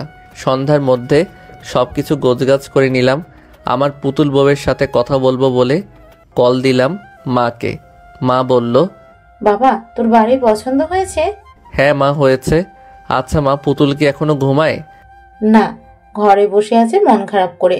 আচ্ছা, ফোনটা পুতুলকে দাও। মা পুতুলের কাছে গিয়ে বলল, পুতুল মামুনি, তোমার ভাইয়া ফোন করেছে, তোমার সাথে কথা বলবে। না, আমি বলবো না। না, আমি কথা বলবো না। ফোনের ওপাশ থেকে আমি স্পষ্ট নাক টানা শব্দ পাচ্ছি। তার মানে পুতুল এখনো কাঁদছে। আমি মাকে বললাম, মা পুতুলকে বলে দাও আমার সাথে কথা না বললে আর কখনো বাড়ি ফিরবো না। মা পুতুলকে কথাটি বলার সঙ্গে সঙ্গেই পুতুল চিৎকার দিয়ে ফোনটা হাতে নিল। ফোন কানে নিয়ে শুধু কাঁদছে। পিচিটার চোখের এক এক ফোঁটা আমার বুকে তীরের মতো এসে বিঁধতে লাগলো। জানি না পিচিটার চোখের পানি আমাকে কেন এতটা আঘাত করে। আমি চোখের কোণায় জমে থাকা ফোঁটা ফোঁটা পানি মুছে দিলাম। আমার পুতুল বউটা কি এভাবেই কাঁদবে, নাকি আমার সাথেও কথা বলবে? আমি তোমার সাথে কোনো কথা বলবো না। তুমি খুব পচা। তুমি আমাকে একা ফেলে চলে গেছো। এখন আমি কার সাথে খেলবো? আমাকে কে পড়াবে? আমাকে তো তুমি ছাড়া আর কেউ পড়াতে পারে না। কথাগুলো বলে ডুকরে ডুকরে কেঁদে ওঠে পুতুল। ওর এমন বেদনাদায়ক কথাগুলো আমার বুকের ভিতরটাকে দুমড়ে মুচড়ে দিল। ইচ্ছে করছে এখনই ছুটে চলে যাই পিচিটার কাছে। পুতুল বউ, তুই যদি আর একবার কাঁদিস তাহলে আমি আর কখনো বাড়ি ফিরবো না বলে দিলাম। কথাটি বলার সঙ্গে সঙ্গেই কান্না বন্ধ। যাক, ঔষধ কাজে দিয়েছে। তাহলে আমি আবার বললাম, তুই জাদু দেখবি? তুমি তো অনেক দূরে, তাহলে দেখবো কিভাবে? চাইলেই যাই। আমার পড়ার টেবিলের ড্রয়ারে গিয়ে দেখ, তোর জন্য চকলেট রাখা আছে। আর প্রতিদিন সকালে গিয়ে দেখতে পারবি তোর জন্য চকলেট রাখা থাকবে। কিন্তু তুমি তো অনেক দূরে, তাহলে কে আমার জন্য চকলেট রাখবে? এটাই তো জাদু। তুই যখন ঘুমিয়ে পড়বি তখন একটা পরি গিয়ে চকলেট রাখবে তোর জন্য। পিচিটা আর কোনো কথা না শুনে ফোন রেখে দৌড় দিল আমার ঘরে। চকলেটের জন্য একদম পাগলি। দীর্ঘ 5 বছর পর আজ বাড়িতে ফিরছি। নিজের অনুভূতিটা আজ অন্যরকম লাগছে। প্রিয় মানুষের মুখগুলো দেখব বলে। আজ আবার সেই আমার পিচিটাকে দেখতে পাবো। না জানি পিচিটা কতটা বড় হয়ে গেছে। আমাকে দেখলে কি চিনতে পারবে, নাকি আমি তাকে দেখলে চিনতে পারবো? জানি না কি উপহার অপেক্ষা করছে আমার জন্য। দীর্ঘ সময় জার্নির পর বাড়ির সামনে এসে নামলাম। সব কিছু কতটা পরিবর্তন হয়ে গেছে। পুরো পৃথিবীটা যদি পরিবর্তন হয়ে যায় তাহলে মানুষগুলো পরিবর্তন হতেই বা ক্ষতির কি? আমি বাড়ির সামনে গিয়ে দাঁড়ালাম। কিছুটা অবাক হয়ে যাই বটে, কারণ আমাদের বাড়ির সামনে এক ঝাঁক মেয়ে ফুটবল খেলছে। তাদের মধ্যে রয়েছে একটা বড় মেয়ে। মেয়েটাকে ঠিক মতো দেখা যাচ্ছে না। আমি আর সেদিকে না তাকিয়ে বাড়ির দিকে অগ্রসর হলাম। হঠাৎ মাথায় ভারী কিছুর আঘাত পেলাম। মাথাটা ভন ভন করে ঘুরতে লাগলো। পিছনে ঘুরে দেখি বড় মেয়েটি দৌড়ে আসছে আমার দিকে ফুটবল নেওয়ার জন্য। তার মানে এই মেয়েটার কাজ এটা। ভারী বজ্জাত মেয়ে তো, চেনা নেই জানা নেই, হুট করে একজন অপরিচিত মানুষকে বল দিয়ে আঘাত করলো। মেয়েটি আমার সামনে এসে বল কুড়িয়ে নেওয়ার পরে আমার দিকে তাকালো। আমি কিছু বলতে যাব তার আগে মেয়েটি আমাকে জড়িয়ে ধরলো। আচমকা এমন ঘটনার জন্য মোটেই প্রস্তুত ছিলাম না। মেয়েটি হঠাৎ আমাকে জড়িয়ে ধরলো কেন কে এই মেয়েটি? এসব নানান চিন্তা ঘুরপাক খেতে লাগলো আমার মাথায়। ইতিমধ্যে আমার পুরো শরীরটা অবশ্যই যেতে শুরু করে। মনে হচ্ছে অনেক পুরনো কিছুর সঙ্গে আমার সংঘর্ষ হয়েছে, যার জন্য মনের ভিতর অজানা শিহরণ বয়ে যাচ্ছে। হঠাৎ আমার বুকে ভেজা অনুভব করলাম। মনে হচ্ছে মেয়েটি কাঁদছে, কিন্তু কেন কাঁদছে? সব কিছু আমার অজানা। আমার এগুলোকে জানবার খুব ইচ্ছে জাগছে মনে। এতক্ষণে হুঁশ এলো আমার। আমি মেয়েটির মাথা আমার বুক থেকে তুলে দেখলাম মেয়েটির চোখ জোড়া আবছা লাল হয়ে গেছে। আমি কণ্ঠে জোর এনে বললাম, এ কি, আপনি কাঁদছেন কেন? কি হয়েছে আপনার? মেয়েটি আমার কথা শুনে মনে অনেকটা অবাক হলো মনে হচ্ছে। আমিও ভাবতে লাগলাম এতটা অবাক হওয়ার কারণ। মেয়েটি কপট রেগে কোমরে 2 হাত রেখে বলল, তুমি আমাকে চিনতে পারোনি? আমাকে তুমি করে সম্বোধন করায় অনেকটা অবাক হলাম আমি। আমাকে কিছু বলার সুযোগ না দিয়ে আবার সে বলল, আজ তোমাকে দেখাবো মজা। এই বলে ফুটবল রেখে আমাদের বাড়ির ভিতরে চলে গেল। আমি আরো বেশি অবাক হলাম মেয়েটির এমন হুটহাট কাজকর্ম দেখে। মেয়েটি আমাকে জড়িয়ে ধরলই বা কেন, কাঁদলই বা কেন, আর আমাদের বাড়ির ভিতরেই বা গেল কেন? সবকিছু আমার মাথা ঘুরিয়ে দিচ্ছে। হয়তো আমাদের পরিচিত কেউ হবে তাই এমন আচরণ করছে, কিন্তু আমার পুতুল বউটাকে দেখতে না পেয়ে মনটা নিমিষেই খারাপ হয়ে গেল, যার জন্য মনটা সবসময় ছটফট করে। এখনও তার দেখাই মিলল না। এসব চিন্তা বাদ দিয়ে বাড়িতে সামনে এসে কলিং বেল বাজালাম। কয়েক মুহূর্ত পর ছোট মা এসে দরজা খুলে দিল। আমাকে দেখার সঙ্গে সঙ্গেই ছোট মার চোখের পানি গড়িয়ে এলো। কলিজা বলে চিৎকার দিয়ে আমাকে জড়িয়ে ধরে কাঁদতে লাগলো। হয়তো এটা খুশির কান্না। এই কান্না থামাতে নেই। কলিজার শব্দটি শুনে ঘরে থাকা আমার জননী ও এক প্রকার দৌড়ে চলে এলো। ছোট মা আমার কপালে গালে চুমো দিয়ে ভরিয়ে দিল। এবার মা আমাকে দেখে যেন অজর ধারায় চোখের পানি ফেলতে লাগলো। আমি বুঝি না মায়েরা কেন এমন হয়। সন্তানকে বহুদিন পর দেখলেই কেন কাঁদে, আর দূরে কোথাও গেলেই কেন কাঁদে। আমাকে দেখে মা একদম বরফ হয়ে গেছে। আমি একটু এগিয়ে গিয়ে মাকে পরম মমতায় জড়িয়ে ধরলাম। মা এবার হাউমাউ করে কাঁদতে লাগলো। আমি বুঝতে পারছি মায়ের কান্না থামাবো কিনা। আমি মায়ের চোখের পানি মুছিয়ে দিয়ে ভাঙা কণ্ঠে জোর এনে বললাম, মা, আমি কি তোমাদের চোখের পানি দেখার জন্য এত দূর ছুটে এলাম নাকি? তোমাদের মুখে পূর্ণিমার হাসি দেখার জন্য এসেছি। মা বুঝতে পারলো আমার কথায় অভিমানের মিশ্রণ রয়েছে, আর আমার অভিমান খুব সহজে ভাঙবার নয়, সেটা মা খুব ভালো করেই জানে। তাই চোখের পানি মুছে আমার কপালে একটা ভালোবাসার পরশ দিয়ে বলল, তুই আসবি এইটা আমাদের বলিসনি কেন? একেবারে যেহেতু চলে এসেছি তাই ভাবলাম সারপ্রাইজ দেব। তুই এমন এমন সারপ্রাইজ দিস, মানুষের হার্ট অ্যাটাক হওয়ার মতো সারপ্রাইজ। বেশ ভারী কণ্ঠে কথাটি বলল আমার জননী। উফ মা, এসব ফালতু কথা আমার জন্য একদম পছন্দ না। আচ্ছা ঠিক আছে, আর বলবো না। নিজের মাকে পেয়ে আমাকে ভুলে গিয়েছিস। আমি কে যে আমাকে মনে হবে? পিছন থেকে অতি জোরালো অভিমানী কণ্ঠে ছোট মা কথাটি বলল। আমি এবার মাকে ছেড়ে ছোট মাকে গিয়ে জড়িয়ে ধরি। ছোট মার কপালে শব্দ করে ছোট্ট একটা চুমু খাই।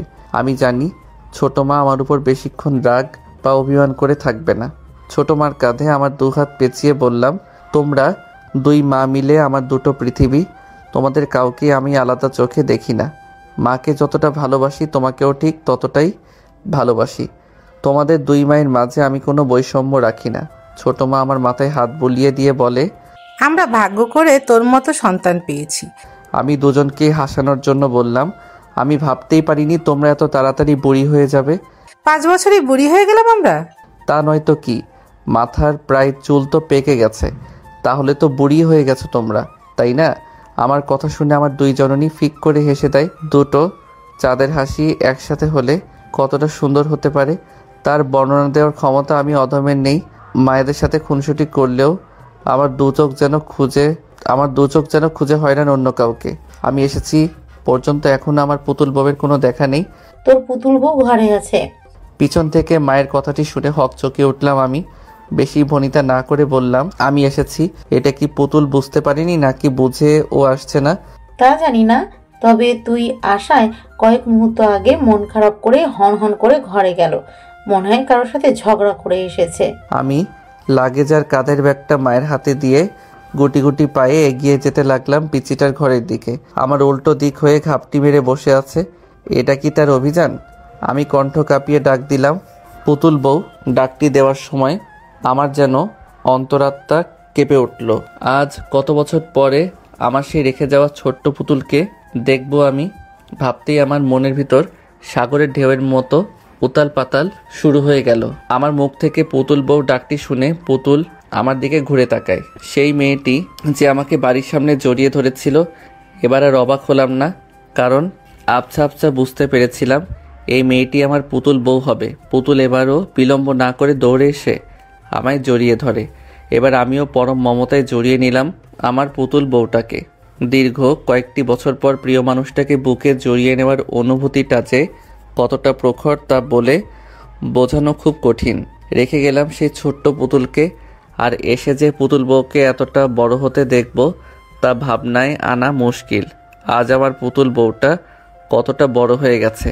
হঠাৎ পুতুল নিজেকে আমার থেকে ছাড়িয়ে নিয়ে দুহাত দূরে গিয়ে দাঁড়িয়ে কোমরে হাত রাখলো। তুমি আমাকে চিনতে পারোনি? এত তাড়াতাড়ি ভুলে গিয়েছো আমাকে? কথাটি বেশ অভিমান নিয়েই বলল আমার পিচ্চিটা। জানি এখন ইমোশনাল হওয়া যাবে না, তাই পুতুল বউটাকে রাগানোর জন্য বললাম, আগে তো অনেক সুন্দরী ছিলি, এখন যে এতটা পেতনির মতো দেখতে হবি তা তো আর জানতাম না, তাই চিনতেও পারিনি। বোমাটা মনে হয় সঠিক জায়গায় পড়েছে, এই বুঝি বোমাটা ফাটলো বলে। আমি পেতনির মতো দেখতে, তাই না? গোটা গ্রামের সবচেয়ে সুন্দরী মেয়ে আমি, আর আমাকেই বলছো পেতনি? আজ তোমার একদিন কি আমার যে কয়দিন লাগে। এই বলে পাশে টেবিলে থাকা স্টিলের স্কেল নিয়ে আমাকে ধাওয়া করতে লাগলো মারার জন্য। পুরো বাড়ি ছুটে চলেছি আমরা। সত্যি এতদিন পরে পুতুলের রাগ ভাঙাতে পেরে অনেকটাই ভালো লাগা কাজ করছে আমার মনে। আমাদের এমন ছেলে মানুষই দেখে ছোট মাকে বলে, এতদিন বাড়িটা যেন প্রাণহীন ছিল, আজ আমাদের খোকা আসার সাথে সাথে এই বাড়িটা প্রাণ ফিরে পেল। ছোট মার কথা শুনে মা একটা তৃপ্তির হাসি দিয়ে বলল, ঠিক বলেছিস ছোট, একমাত্র ছেলে মেয়ে দুটোই আমাদের বাড়ির প্রাণ, ওদের ছাড়া বাড়িটা একেবারে নিষ্প্রাণ। ছেলেটা হুট করে এসে আমাদের চমকে দিল, আর দুজন একসাথে হয়েই কেমন খুনসুটি ও দুষ্টুমিতে মেতে উঠল। পিচ্চিটার দৌড়ানি খেয়ে আমি হাঁপিয়ে গেলাম, কিন্তু পিচ্চির হাঁপিয়ে যাওয়ার কোনো নামগন্ধ নেই মাত্র। একটা সময় না পেরে আমি সোফায় ধপ করে বসে পড়লাম। এই সুযোগে পুতুলও কয়েকটা বসিয়ে দিল আমার শরীরে। পুতুলের মান অভিমান ভাঙিয়ে নিজের ঘরে গেলাম ফ্রেশ হওয়ার জন্য। ঘরে গিয়েও অবাক হতে হলো আমাকে, কেননা যেমন পরিষ্কার ঘর রেখে গিয়েছিলাম ঠিক তেমনই আছে। কেউ হয়তো প্রতিনিয়ত ঘরে এসেছে এবং আমার এই ছোট্ট ঘরটিকে পরিষ্কার পরিচ্ছন্ন রেখেছে। এসব ভাবছিলাম, তখনই পিছন থেকে কেউ বলে ওঠে, আমি সব সময় তোমার ঘর পরিষ্কার রেখেছি, এই নাও তোয়ালে। তোয়ালেটা আমার হাতে ধরিয়ে দিয়ে আমাকে কিছু বলার সুযোগ না দিয়ে চলে গেল পুতুল। আমি ওর যাওয়ার পানে তাকিয়ে ভাবতে লাগলাম, আমার সেই ছোট্ট পুতুল আর সেই ছোট্টটি নেই, অনেক বড় হয়ে গিয়েছে সে। একটা সময় ছিল আমাদেরকেই তার কাজ করে দিতে হতো, আর এখন সে আমাদের কাজ করে দেয়। পৃথিবীটা যদি থমকে যেত তাহলে আমরা বুঝতেই পারতাম না জীবনের মজা। এসব ভাবনা বাদ দিয়ে বাথরুমে গিয়ে গোসল করে নিলাম, তারপর খেয়ে নিলাম।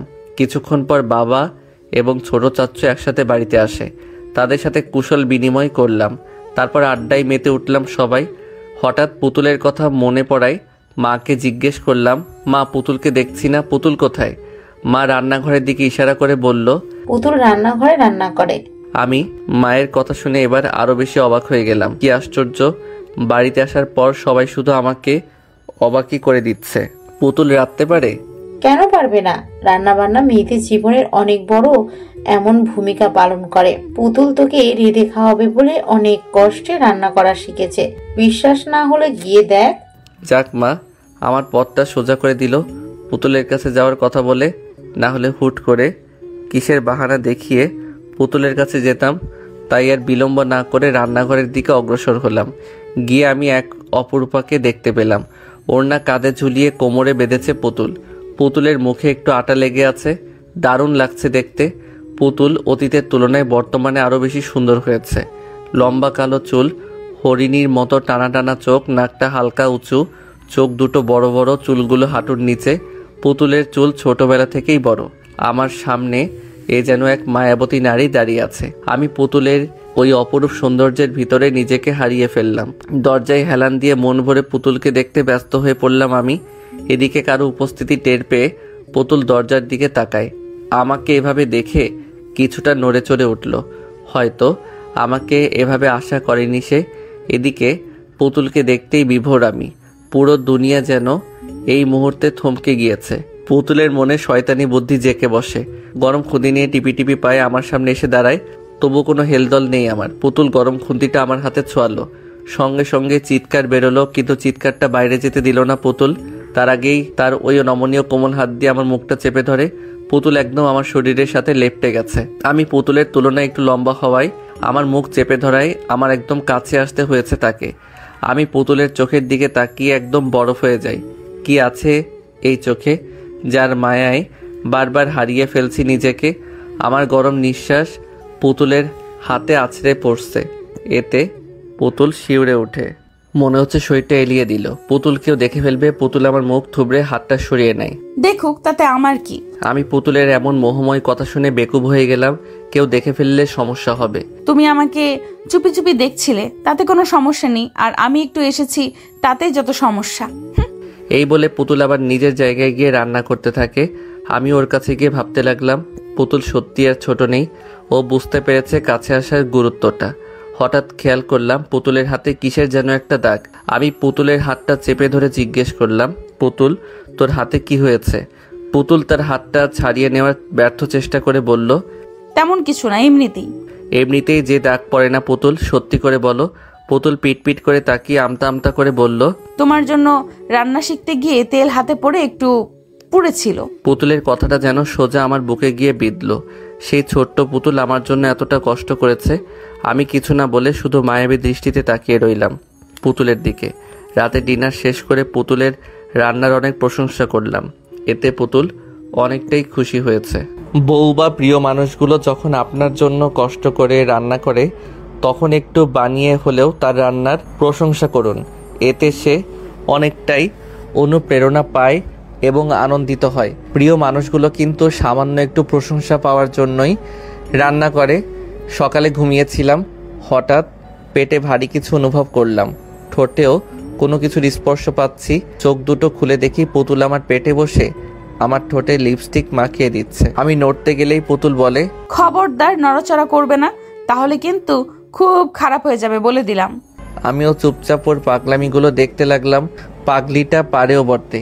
দুষ্টুমিটা জেনে ও রক্তে মাখা। প্রথমে আমার ঠোঁটে লিপস্টিক মাখিয়ে দিল, তারপর পুরো মুখে মেকআপ করে দিল, তারপর আমার মুখের সামনে ছোট একটা আয়না ধরলো। জঙ্গলি ভূত বানিয়ে দিয়েছে একেবারে। তারপর নিজেই দাঁতের এক অদ্ভুত ঘর্ষণ দিয়ে বলল, আমাকে পেতনি বলো তাই না? এবার দেখো কেমন লাগে। আমি পুতুলের কথা শুনে মনে মনে হেসে দেই। পেতনিকে পেতনি বলবো না তো কি পরি বলবো? আমার কথা শুনে মনে হয় পুতুলের খারাপ লাগলো, তাই মুখটা কালো করে আমার উপর থেকে নামতে লাগলো। আমি ওর হাত দুটো ধরে আমার দিকে ঘুরিয়ে নিলাম। পালিয়ে যাচ্ছিস কোথায় পিচ্চিটা? পাহাড় সমান অভিমান মুখে জড়ো করে বলল, থাকতে হবে না কোনো পেতনির সাথে, আমি বুঝে গেছি। কি বুঝে গেছিস? শহরে গিয়ে নিশ্চয়ই কোনো শাকচুন্নির খপ্পরে পড়েছো, তাই আমাকে তোমার পেতনি মনে হয়। আমি পুতুলের গাল দুটো টিপে দিয়ে বললাম, তুই পেতনি না, একটি পরীর থেকেও বেশি সুন্দর। তুই মজাও বুঝিস না নাকি? আমার মনের ভাষা বুঝিস না? আমার কমপ্লিমেন্ট শুনে পুতুল মনে হয় একটু লজ্জা পেল। আমি কি তোমার বউ নাকি যে তোমার মনের ভাষা বুঝবো? আমি পুতুলের কথা শুনে হেসে দিলাম। এখন কি আমার পেটের উপর থেকে নামবি নাকি এভাবে পুরো দিন বসে থাকবি? এবার পুতুল আমার পেট থেকে নামলো। আমি ব্রাশে টুথপেস্ট নিয়ে দাঁত মাজতে মাজতে পুতুলের দিকে তাকিয়ে দেখি ঠোঁটে হাত দিয়ে গভীর মগ্ন হয়ে কি যেন ভাবছে। আমি ওর মাথায় একটা চাটি মেরে বলি, কিরে এভাবে কি ভাবছিস? পুতুল কপট রেগে বলল, তুমি আমাকে মারলে কেন? মেরেছি, বেশ করেছি। যেভাবে মুখে হাত দিয়ে চিন্তা করছিস মনে হয় কোনো তুলকালাম হয়ে গেছে। এই বলে আমি বাথরুমে গিয়ে মুখ খেয়ে ধৌত করতে লাগলাম। পুতুল হুট করে এসে প্রশ্ন করে, আচ্ছা তুমি শহরে গিয়ে কোনো মেয়ের সাথে ইটিস পিটিস করনি তো? আমি ভ্রু কুঁচকে তাকালাম পুতুলের দিকে। আমি উল্টো প্রশ্ন ছুড়লাম, ইটিস পিটিস মানে? প্রেম টেম করনি তো? আমি হাসবো নাকি কাঁদবো বুঝতে পারছি না। প্রেম কি ইটিস পিটিস বলছে মেয়েটা? কি হলো, বলছো না কেন? আরে বাবা না, প্রেম করিনি। সত্যি বলছো তো? এখানে মিথ্যার কি আছে? লেখাপড়া নিয়েই তো ব্যস্ত ছিলাম, প্রেম করার সময় পেলাম কখন? আর যার তার সাথে কি প্রেম করা যায়? আর আমাকেই বা কোন মেয়ে পাত্তা দেবে বল? তোমার মতো বান্দরকে কেউ পাত্তা দিবেও না। এই বলে পুতুল ভেঙচি কেটে দৌড়ে পালিয়ে গেল। ছোটবেলাতে যেমন ইসরে পাকা ছিল এখনো তেমনটি আছে, তবে ওর এই পাগলামিগুলোই আমাদের সুখের সন্ধান মিলিয়ে দেয়। আজ আবারও বাড়ি ছাড়তে হচ্ছে চাকরির সুবাদে। পরিবার স্বজন পুতুলকে ছেড়ে আবারও অজানা ঠিকানায় পাড়ি জমালাম আমি। বেশ ভালোই কাটছিল দিনগুলো। দেখতে দেখতে সপ্তাহ, মাস, বছর কেটে গেল। একদিন অফিসে বসে কাজ করছিলাম, হঠাৎ মুঠো ফোনটি বেজে ওঠে। হাতে নিয়ে দেখি বাবার নাম্বার। বেশ খুশি মনেই রিসিভ করে কানে ধরলাম। হ্যাঁ বাবা, কেমন আছো? আর বাড়ির সবাই কেমন আছে? আমরা সবাই ভালো আছি। তুই কেমন আছিস বাবা? এই তো ভালো। তোকে একটা জরুরি কথা বলবো বলে কল করা। হ্যাঁ বলো। আমরা পুতুলের বিয়ে ঠিক করেছি। বাবার এই ছোট্ট বাক্যটি শুনে আমার যেন পুরো পৃথিবী কেঁপে উঠল। আমি নিজের কানকে বিশ্বাস করতে পারছি না। পুতুলের বিয়ে ঠিক করেছে। আমার কাছে ঘটে যাওয়া গত মুহূর্তটা অবিশ্বাস্য মনে হচ্ছে। তবুও নিজেকে ঠিক রেখে বললাম, এত তাড়াতাড়ি বুড়িটার বিয়ে? হ্যাঁ, ভালো পাত্র পেয়েছি। ছেলে অনেক বড় সরকারি অফিসার। পুতুল অনেক সুখে থাকবে। আমি একটা দীর্ঘশ্বাস ছেড়ে বললাম, পুতুল জানে? না। আমি শুধু ঠিক আছে বলে রেখে দিলাম। আজ আমার পৃথিবীটা বড্ড অসহায় হয়ে পড়ল।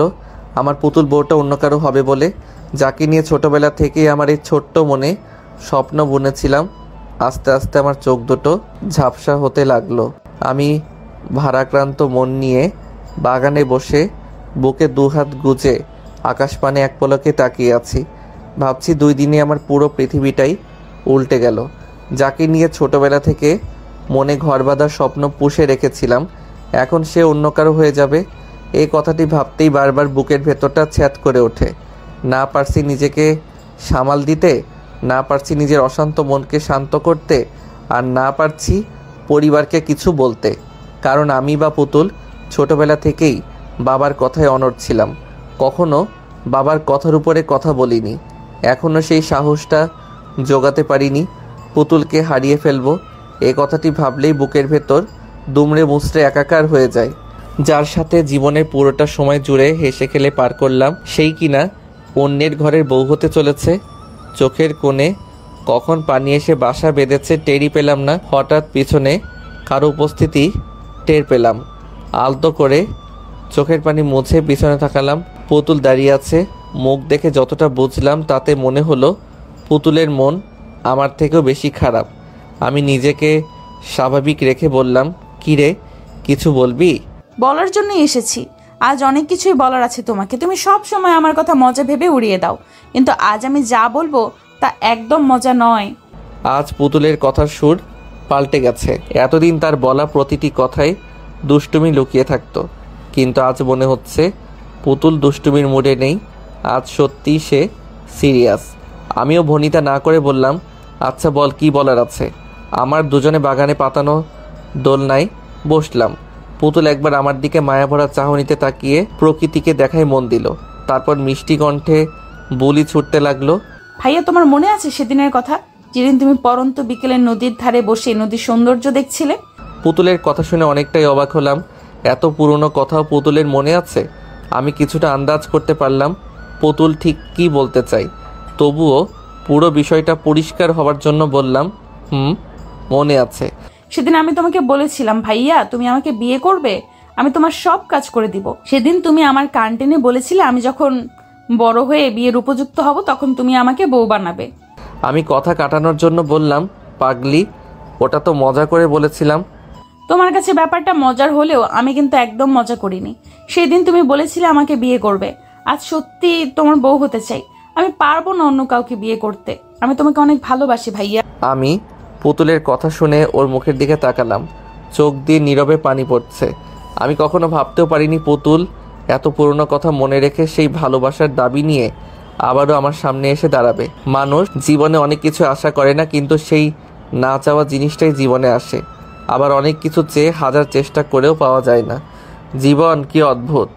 তুই কি বলছিস এসব? এটা কখনো সম্ভব নয়। কেন সম্ভব নয়? তুমি আমাকে কখনো ভালোবাসোনি? কি উত্তর দেব এখন আমি? কথা বলার ভাষা যে হারিয়ে গেল। আমিও যে তোকে নিজের থেকেও বেশি ভালোবাসি, কিন্তু পরিবার আর সমাজের জন্য ভালোবাসাটাকে প্রকাশ করতে পারছি না। আমি নিশ্চুপ থাকায় পুতুল হয়তো ভেবে নিয়েছে আমি সত্যিই তাকে ভালোবাসি না, তাই আবার বলতে থাকে, তুমি যদি সত্যি আমাকে ভালো না বাসো তাহলে কেন এত কেয়ার করো আমার? কেউ আমাকে মারলে তুমি কেন এতটা রাগ করতে? আমি না খেলে তুমিও কেন খাওয়া বন্ধ রাখতে? আমার সামান্য একটু কষ্টে কেন তুমি এত কষ্ট পেতে? আমি না খেয়ে ঘুমালে তুমিও কেন না খেয়ে ঘুমাতে? উত্তর দাও। নাকি এগুলো সব মিথ্যে অভিনয়? আমাকে ভালো না বাসলে কেন সব সময় আমাকে সবার কাছে বেশি প্রাধান্য দিয়েছো তুমি? কেন দিনের পর দিন আমার এত অত্যাচার সহ্য করেছো? তুমি কি কখনোই আমাকে ভালোবাসোনি, নাকি আমি শুধু তোমার চাচাতো বোন? পুতুলের কথা ধারালো তীরের মতো আমার বুকে বিঁধতে লাগলো। এতটা প্রখর তার কথার বলি, সেই দিনের সেই পিচ্চিটা আমাকে এতটা ভালোবাসবে তা আমার ভাবনার বাইরে। আমি পুতুলকে সান্ত্বনা দেওয়ার জন্য বললাম, দেখো পুতুল, এখানে আমাদের ভালোবাসার কোনো মূল্য নেই, আর আমি তোকে ভালোবাসলেও এর কোনো ফায়দা নেই, কারণ আমাদের সম্পর্ক আমাদের পরিবার এবং সমাজ কেউই মানবে না। তুই এই বিয়েতে রাজি হয়ে যা, দেখবি অনেক সুখী হবি। আমার কথা শুনে পুতুল মিছে একটা হাসি দিল ঠোঁট বাঁকিয়ে। আমি বুঝলাম না আমি হাসির কি বললাম। যে মানুষটা অন্যায়ের বিরুদ্ধে সব সময় রুখে দাঁড়ায়, আজ সেই বিড়াল হয়ে গেছে। আরে তুমি কোন সমাজের কথা বলছো, যেই সমাজ মানুষের কষ্টে প্রাণ খুলে হাসে? আমি তোমাকে ভালোবাসি, আর একটা মানুষ কখন কাউকে ভালোবাসে জানো? যখন সে কারো কাছে নিজের সুখ খুঁজে পায়, ঠিক তখনই তাকে ভালোবাসে। আমি তোমাকে ভালোবাসি, তাই তোমার কাছেই সুখে থাকবো। তুমি কেন বুঝতে পারছো না আমার ভালো থাকার চাবিকাঠিই যে তুমি? নাকি বুঝেও অবুঝের মতো ভান করছো? আর বাকি রইল সমাজের কথা। আচ্ছা, ধরে নিলাম আমি এই সরকারি অফিসারকে বিয়ে করেছি, কিন্তু আমি ভালোবাসি তোমাকে। পরিবারের চাপে তাকে বিয়ে করলেও আমার মন তো তোমাকে ঘিরেই থাকবে। আমি তো তার কাছে ভালো থাকবো না। আর যখন তোমাকে না পাওয়ার যন্ত্রণায় কোনো এক ঘরের কোণে বসে নীরবে চোখের পানি ফেলবো, তখন কি তোমার এই সমাজ আমাকে সান্ত্বনা দেওয়ার জন্য আমার পাশে এসে দাঁড়াবে? নাকি যখন স্বামীর হাতে নিপীড়িত হয়ে মৃত্যু যন্ত্রণায় ছটফট করব, তখন তোমার সমাজ আমাকে বাঁচাবে? পুতুলের কথা শুনে আমার মাথা ঝিমঝিম করতে লাগলো। কোনো কুল কিনারা না পেয়ে সজোরে একটা থাপ্পড় বসিয়ে দিলাম পুতুলের কোমল গালে। আমি পুতুলের সামান্য কষ্টের কথা চিন্তা করতে পারি না, আজ সে মৃত্যুর কথা বলছে। পুতুল আমার থাপ্পড় খেয়ে গালে হাত দিয়ে কাঁদতে লাগলো। তুমি যাই বলো না কেন, আমি তোমাকে ছাড়া বাঁচবো না। আর যদি অন্য কাউকে বিয়ে করতে হয়, তাহলে বিয়ের দিনে অনেক বড় দুর্ঘটনা ঘটাবো। এই বলে কাঁদতে কাঁদতে দৌড়ে চলে গেল। আমি ভাবতে লাগলাম কি করা যায়। কোনো কিছু না ভেবেই বাবার কাছে গেলাম। বাবা ঘরে বসে পেপার পড়ছে। আমি বাবার পাশে গিয়ে বসলাম। বাবা, তোমার সাথে কিছু কথা ছিল। হ্যাঁ বল, কি বলবি? বাবা, এই বিয়েটা কি বন্ধ করা যায় না? কি বলিস এইসব? তোর মাথা ঠিক আছে? হ্যাঁ বাবা, আমি বুঝে শুনেই বলছি। সরকারি অফিসার দেখে বিয়ে দিয়ে দিচ্ছ, একবারও ভাবছো না পুতুল সেখানে সুখী হবে কিনা? একবারও দেখলে না ছেলেটা কেমন? ছেলেটা মস্ত বড় অফিসার, যেখানে টাকা আছে সেখানে সুখও আছে। কথাটা তুমি একদম ভুল বললে বাবা। আজকাল অর্থ মানুষকে সুখ দিতে পারে না, টাকা মানুষকে শান্তি দেয় কিন্তু স্বস্তি দেয় না। মস্ত বড় অফিসার বলেই যে ছেলেটা ভালো হবে এমনটা কিন্তু মোটেও নয়। আজকাল টাকাওয়ালা মানুষরাই বইয়ের উপর অত্যাচার করে বেশি। বাবা আমার কথায় কপট রেগে গেল, ভাবছে আমি তাকে জ্ঞান দিচ্ছি, কিন্তু বাবা এটা বুঝতে পারছে না যে সে নির্বোধের মতো কাজ করছে। তুই আমাকে মানুষ শেখাতে আসিস না। কোনটা ভালো আর কোনটা মন্দ তা আমি বুঝি। আমি তোর সাথে এই বিষয়ে আর কোনো কথা বলতে চাই না। আমি হতাশ হয়ে স্থান ত্যাগ করলাম। আর কী বা করতে পারি? বাবা তো আমাকে অপমান করলো বলা চলে। বাবা পুতুলের সুখের কথা ভেবে অন্ধ হয়ে গেছে। আজ পুতুলের বিয়ে, বধূ সেজে বসে আছে, আর বাকি সবাই বিয়ে বাড়িতে কাজে ব্যস্ত। কত মানুষের আনাগোনা, সবার মনে শান্তি আছে, কিন্তু দুটো মানুষের মনে শান্তির ছিটেফোঁটা নেই পর্যন্ত। আমার মনে যে কতটা ঝড় বয়ে যাচ্ছে সেটা আমার মন প্রাণ জানে। লাল বেনারসিতে সৌন্দর্যটা দ্বিগুণ হয়েছে, একদম পুতুলের মতো লাগছে দেখতে। আমি দূর থেকে এক পলকে তাকিয়ে আছি তার দিকে। কাজী বিয়ে পড়ানো শুরু করলো। প্রথমে ছেলেটি কবুল বলল, এবার পুতুলের পালা। এদিকে আমার মনে তোলপাড় শুরু হয়ে গেছে। কোনোভাবেই মনকে শান্ত করতে পারছি না। তবে কি আমি চিরতরে হারিয়ে ফেললাম আমার পুতুল বউটাকে, যার সাথে কেটেছে আমার শৈশব, যার কষ্টে আমি কষ্ট পাই? এখন আর কেউ আমাকে মারার জন্য আমার পিছু ছুটবে না, আর না কেউ মিষ্টি কণ্ঠে বলবে, ভাইয়া আমি তোমার বউ হতে চাই। কাজী যখনই পুতুলকে কবুল বলতে বলল, ঠিক তখনই পুতুল বিয়ের মঞ্চে লুটিয়ে পড়ে। এটা দেখে আমি বরফে পরিণত হই, কারণ পুতুল সেদিন আমাকে বলেছিল আমাকে না পেলেও ও কোনো দুর্ঘটনা ঘটাবে। পুতুল আত্মহত্যা। আমি ধপ করে বসে পড়লাম। পুতুল এটা কি করলো? সবাই পুতুলের অজ্ঞান হওয়া দেখে পাগল পাড়া। ছোট মা চিৎকার দিয়ে পুতুলের কাছে যায়। ইতিমধ্যেই পুতুলের মুখ দিয়ে ফেনা বের হতে শুরু করলো। এটা দেখে আমি যেন নিষ্প্রাণ হয়ে গেলাম। এই বুঝি আমার প্রাণ পাখিটা উড়ে গেল। বুকের ভেতর চিনচিন করে ব্যথা হতে লাগলো। তবে কি অচিরেই সব শেষ হয়ে গেল, নাকি অসমাপ্ত রয়ে গেল আমার ভালোবাসা? বিয়ে বাড়িতে কোণে বিষ খেয়েছে, ব্যাপারটা যেন অবিশ্বাস্য। বাবা মা, ছোটো মা এবং চাচ্চু পাগলের মতো কাঁদতে শুরু করলো। এখন আমি নিজেকে সামলাবো নাকি বাকি সবাইকে? আর বরপক্ষ দাঁড়িয়ে দাঁড়িয়ে তামাশা দেখছে শুধু। আমি গুটি গুটি পায়ে পুতুলের পাশে গিয়ে দাঁড়ালাম। হঠাৎ বাবা খেয়াল করলো পুতুলের হাতে একটা কাগজ, সম্ভবত কোনো চিঠি হবে হয়তো। বাবা পুতুলের হাত থেকে চিঠিটা নিয়ে যেই না খুলতে যাবে, তখনই আমি পুতুলকে কোলে নিয়ে ছুটতে লাগলাম হাসপাতালের উদ্দেশ্যে। আমি থাকতে আমার পুতুল বউয়ের কিছু হতে পারে না। আমি বিশ্বাস করি আমার পুতুল বউ আমাকে ছেড়ে একা যেতে পারে না। আমার পিছু পিছু বাকি সবাই ছুট লাগালো। কোনো রকমে একটা ট্যাক্সি নিয়ে হাসপাতালে গেলাম। পুতুলকে ওটিতে নেওয়া হলো। ডক্টর আর কয়েকটা নার্স ওটিতে গেল। কিছু সময় পরে ডক্টরের মাথা ঘুরতে লাগলো। এটা কেমন রোগী? ডক্টর কোনো কিছু বুঝতে না পেরে মাথা চুলকাতে শুরু করে। এটা দেখে নার্স জিজ্ঞেস করে, স্যার আপনি ঠিক আছেন তো? কোনো সমস্যা? ডক্টর এবার ঠোঁট চুলকাতে শুরু করে বলল, সমস্যা আমার মাথায় নাকি রোগীর পেটে সেটাই তো বুঝতে পারছি না। এটা রোগী নাকি অন্য কিছু? ডক্টরের কথা শুনে নার্স তাজ্জব বনে চলে গেল। স্যার রোগীর পেটে তো অবশ্যই সমস্যা আছে, কারণ তার পেটে বিষ আছে। নার্সের কথা শুনে ডক্টর তার চোখের চশমাটা নাকের ডগায় নামিয়ে ভ্রু কুঁচকে বাঁকা চোখে নার্সের দিকে তাকিয়ে বলল, আরে কোথায় বিষ? কিসের বিষ? কেমন বিষ? ডক্টরের এমন প্রলাপ বাক্য শুনে নার্সের জ্ঞান হারাবার মতো অবস্থা। এটা লেখাপড়া করা ডক্টর নাকি হাতুড়ি থেরাপি দেওয়া ডক্টর? বেটার বুড়ো বয়সে ডাক্তারি ভুলে গেল নাকি? মনে মনে কথাগুলো ভাবলো নার্স। আরে স্যার রোগীর পেটে বিষ আর আপনি বিষ খুঁজে বেড়াচ্ছেন? আরে রোগীর পেটে কোনো বিষ টিষ নেই, সে তো দিব্যি শ্বাস নিচ্ছে। এবার নার্সের মনে ভয় ঢুকে গেল। রোগী ভূত টুত নয়তো? ভয়ের চোটে নার্সটা তোতলাতে শুরু করলো। স্যার? নার্সের মুখে শ্যাশা শব্দটি শুনে এবার ডক্টরের চোখ টেরা হয়ে গেল। কি শাসা শাসা করছো? স্যার তাহলে ওর মুখে কিসের ফেনা? টুথপেস্টের ফেনা। রোগীর তো কিছুই হয়নি। কিছু যখন হয়নি তাহলে আমরা রোগী রোগী করছি কেন? ডক্টর আর নার্স কথা বলছিল। হঠাৎ পিছন থেকে কেউ ডক্টরের হাত টেনে ধরে। এতে ডক্টরের প্যান্ট ঢিলে হয়ে গেল। অপরদিকে পুতুলকে ওটিতে নেওয়ার পরে বাবা পুতুলের হাতে থাকা চিঠিটা খুলে পড়তে লাগলো। পড়ার পরে ধপ করে বসে পড়ে চেয়ারে। এটা দেখে বাকি সবাই উত্তেজিত হয়ে বাবাকে সামলায়। চাচ্চু বাবাকে জিজ্ঞেস করে, কি লেখা আছে ওতে ভাইয়া? বাবা চিঠিটা চাচ্চুর হাতে দেয়। সেটা জোরে জোরে পড়তে শুরু করলো। প্রিয় বাবা এবং বড় বাবা, তোমরা আমাকে অনেক ভালোবাসো তা আমি জানি, এবং তোমরা সুখের কথা ভেবেই এই বিয়েটা দিচ্ছ। কিন্তু আমি এই বিয়েতে সুখী হতে পারবো না, কারণ আমি ছোটবেলা থেকেই একজনকে মনে প্রাণে ভালোবেসে এসেছি। সে আর কেউ নয়, মুগ্ধ ভাইয়া।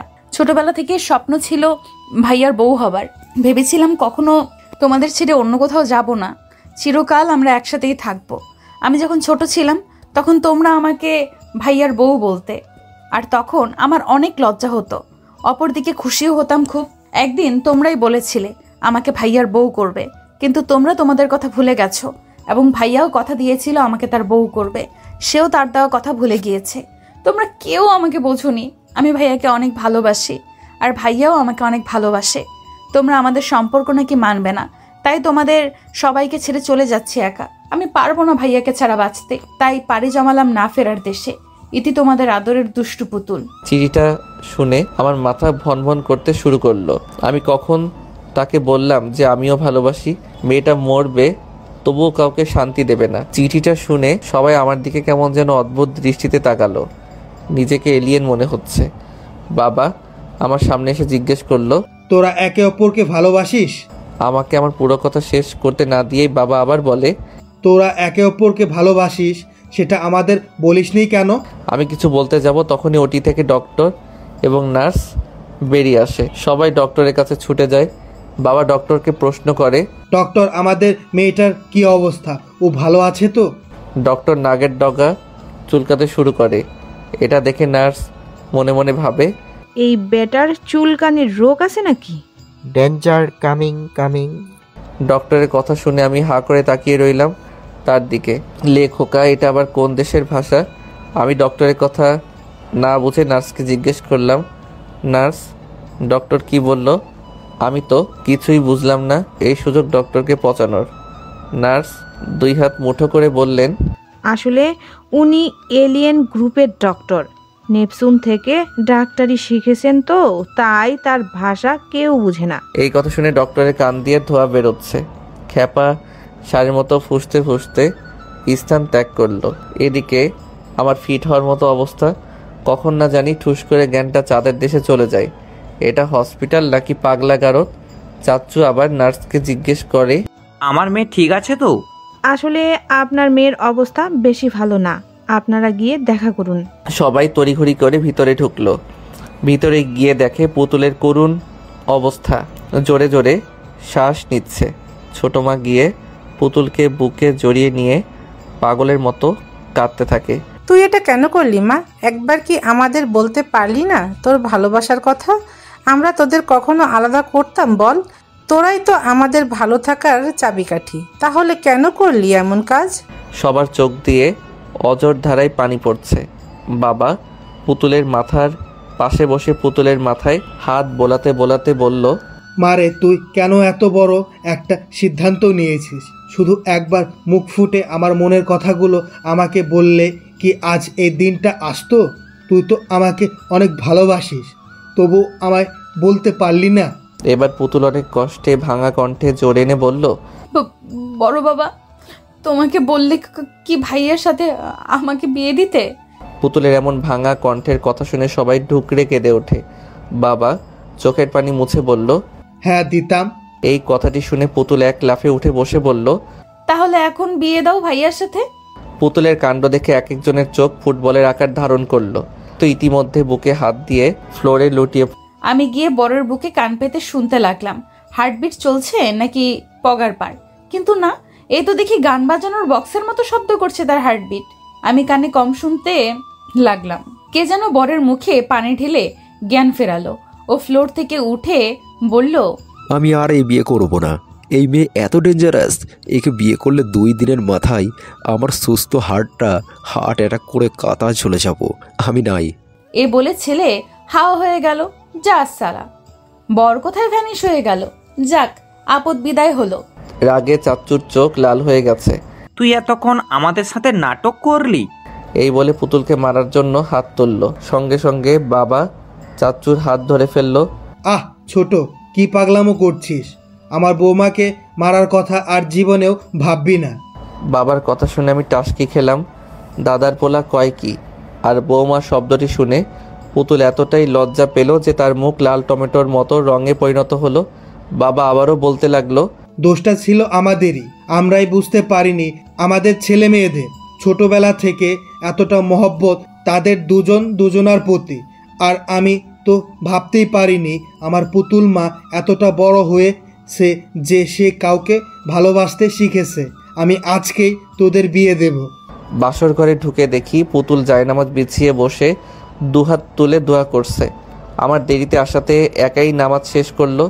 যাক, তবুও তো আমার পুতুল বউটা কেমন দিনী রূপে দেখে অন্তরাত্মা শীতল হয়ে গেল। অবশেষে পুতুলকে ছোটবেলা থেকে বউ ডাকা আজ সার্থক হলো। আমি আনমনা হয়ে পুতুলকে দেখাতে ব্যস্ত। এদিকে পুতুলের দোয়া শেষ হলে উঠে এসে দেখে আমি দরজার কাছে আনমনা হয়ে তাকিয়ে দেখছি। পুতুল আমার সামনে তুড়ি বাজিয়ে বলল, কি হলো? এইভাবে আনমনে কি দেখছো? ভাবুক দৃষ্টিতে তাকিয়ে রইলাম পুতুলের দিকে। মাশাল্লাহ, মুখে সবকিছু ঠিক আছে, কিন্তু কিসের যেন একটা অভাব রয়েই গেছে। আমি পুতুলের কোমর জড়িয়ে ধরে আলতো করে ওর কপালে শব্দ করে ছোট্ট একটা চুম্বন করলাম। পুতুল আমার ভালোবাসার প্রথম পরশ সাদরে গ্রহণ করলো। তারপর পুতুলের 2 চোখের পাতাতেও চুম্বন করলাম। পুতুল নিষ্পলক চোখে তাকিয়ে আছে আমার দিকে। এ যেন হরিণীর একজোড়া চোখ তাকিয়ে আছে আমার মুখপানে। এতটাই মায়াবী তার চোখ। আমি মাথার পাগড়িটা খুলে রেখে বিছানায় শরীরটা এলিয়ে দিলাম। পুতুল এসে আমার বুকে মাথা রেখে শুয়ে পড়ে। বুকটা যেন ঠান্ডা হয়ে গেল। মনের ভিতর অদ্ভুত এক প্রশান্তি বয়ে গেল। আমি পুতুলের মাথায় হাত বুলিয়ে বললাম, তোকে দেখেছিলাম। পুতুল আমার বুকে বিলি কেটে বলল, ওভাবে দেখার কি আছে? আগে কখনো দেখোনি? বিয়ের আগে এবং বিয়ের পরে দুই সময় দেখার দুই রকম অনুভূতি কাজ করে মনে। বিয়ের আগের দেখায় মানসিক তৃপ্তি হয় না, হারিয়ে ফেলার ভয় বিদ্যমান থাকে মনের ভিতর, কিন্তু বিয়ের পরের দেখায় কোনো ভয় নেই, এ দেখায় তৃপ্তি মেলে। আমাদের ভালোবাসার খুঁটি এতটাও কমজোর নয় যে আমরা কাউকে হারিয়ে ফেলবো। এর বাস্তব প্রমাণ তুমি নিজেই পেয়েছো। তোমাকে পাওয়ার জন্য কতই না অভিনয় করতে হলো, কিন্তু তুমি তো ভীতু। ভালোবাসার কথা মুখ ফুটে কাউকে বলতে পারলে না। পিচ্চিটার কথা শুনে মনে মনে হাসি পেল আমার, গায়ে গতরেই বেড়েছে, বুদ্ধি হয়নি এখনো। আমি লম্বা একটা শ্বাস নিয়ে বললাম, ভালোবাসা এমন একটা জিনিস যার অনুভূতিগুলো খুব সহজে প্রকাশ করা যায় না। অনেকেই ভালোবাসার অনুভূতিগুলো খুব সহজে প্রকাশ করতে পারে, আবার অনেকেই তা পারে না। আবার কখনো কখনো মনের অপ্রকাশিত কথাগুলো প্রকাশ করার সময় এলেও বলা হয়ে ওঠে না, কারণ পরিস্থিতি কাজটাকে অসম্ভব করে দেয়। তুই নিজেই ভেবে দেখ, তুইও কিন্তু খুব সহজে ভালোবাসার কথাটা পরিবারের কাছে বলতে পারিসনি।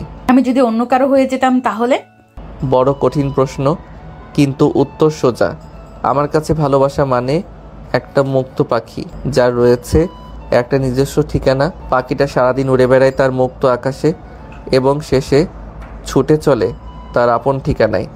তেমনি তুই যদি আমার কপালে থাকিস, তাহলে যতই ঝড় ঝাপটা আসুক না কেন, সব কিছুকে বুড়ো আঙ্গুল দেখিয়ে তুই আমারই হবি।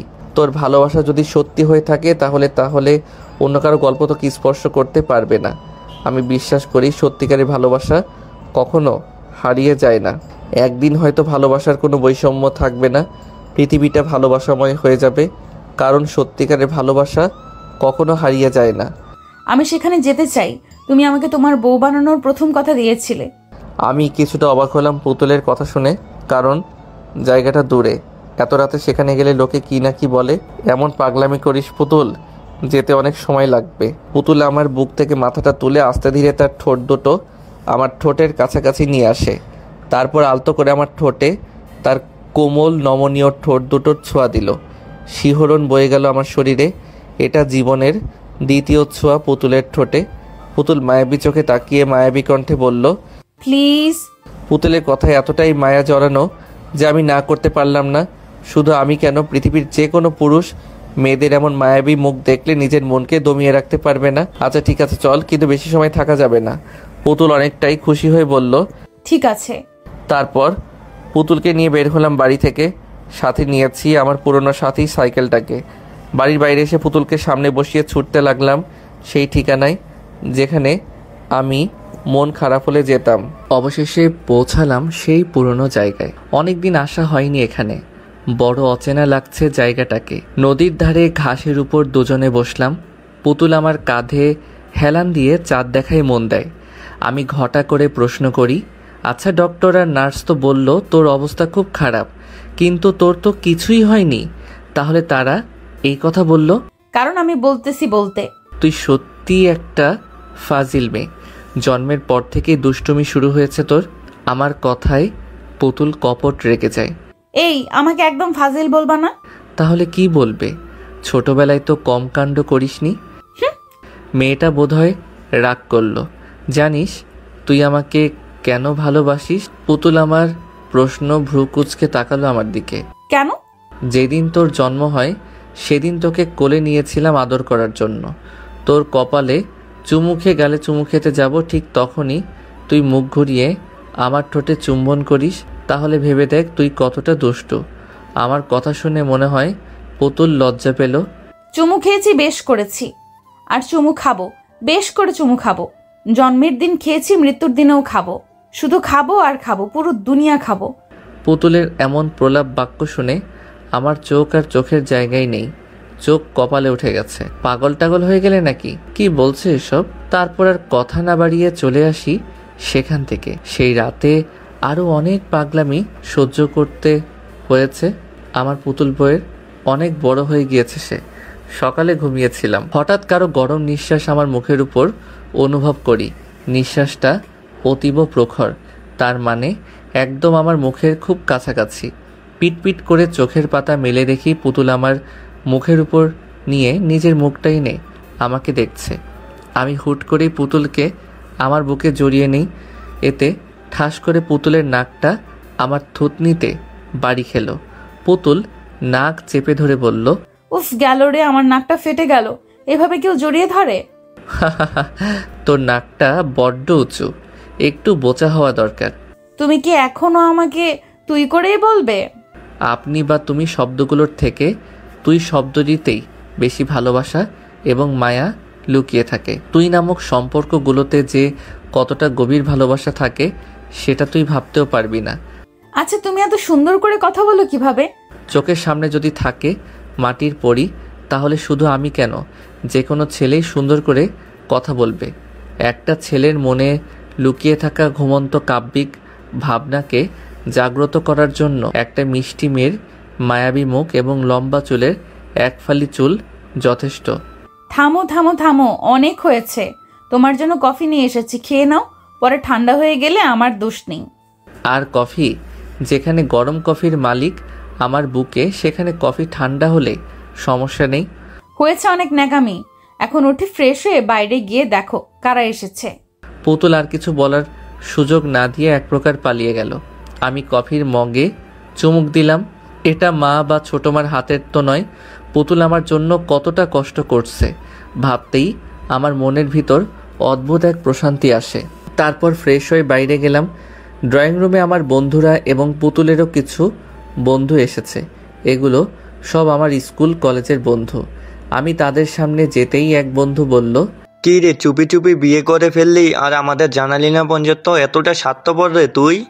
আসলে তেমন কিছু না রে ভাই, পুতুলের বিয়ে হওয়ার কথা ছিল অন্য কারোর সাথে, কিন্তু এরপর সব কিছু বলে দিলাম। আচ্ছা চল, বাগানে আজ সারাদিন আড্ডা হবে। আচ্ছা, কিন্তু নাস্তা তো করে নে তোরা। তোর কি মনে হয় রে আমরা রোজা আছি? আমরা আসার পরেই ভাবি আমাদের পেট পুড়ে খাইয়েছে। বাহ, বউ আমার সুপার ফাস্ট। তারপরে সবাই মিলে বাগানে গেলাম। সবাই গোল হয়ে বসলাম, পুতুলের বান্ধবীদের সঙ্গে আর আমি আমার বন্ধুদের সাথে। আমার এক বন্ধু গান বাজনা করতে অনেক পছন্দ করে, তাই সঙ্গে করে গিটার নিয়ে এসেছে। বেশ কয়েকজন গান গাইলো। এবার সবাই আমাকে বলল গান গাইতে। আমি গিটারটা হাতে টুংটাং করে সুর তুলতে লাগলাম।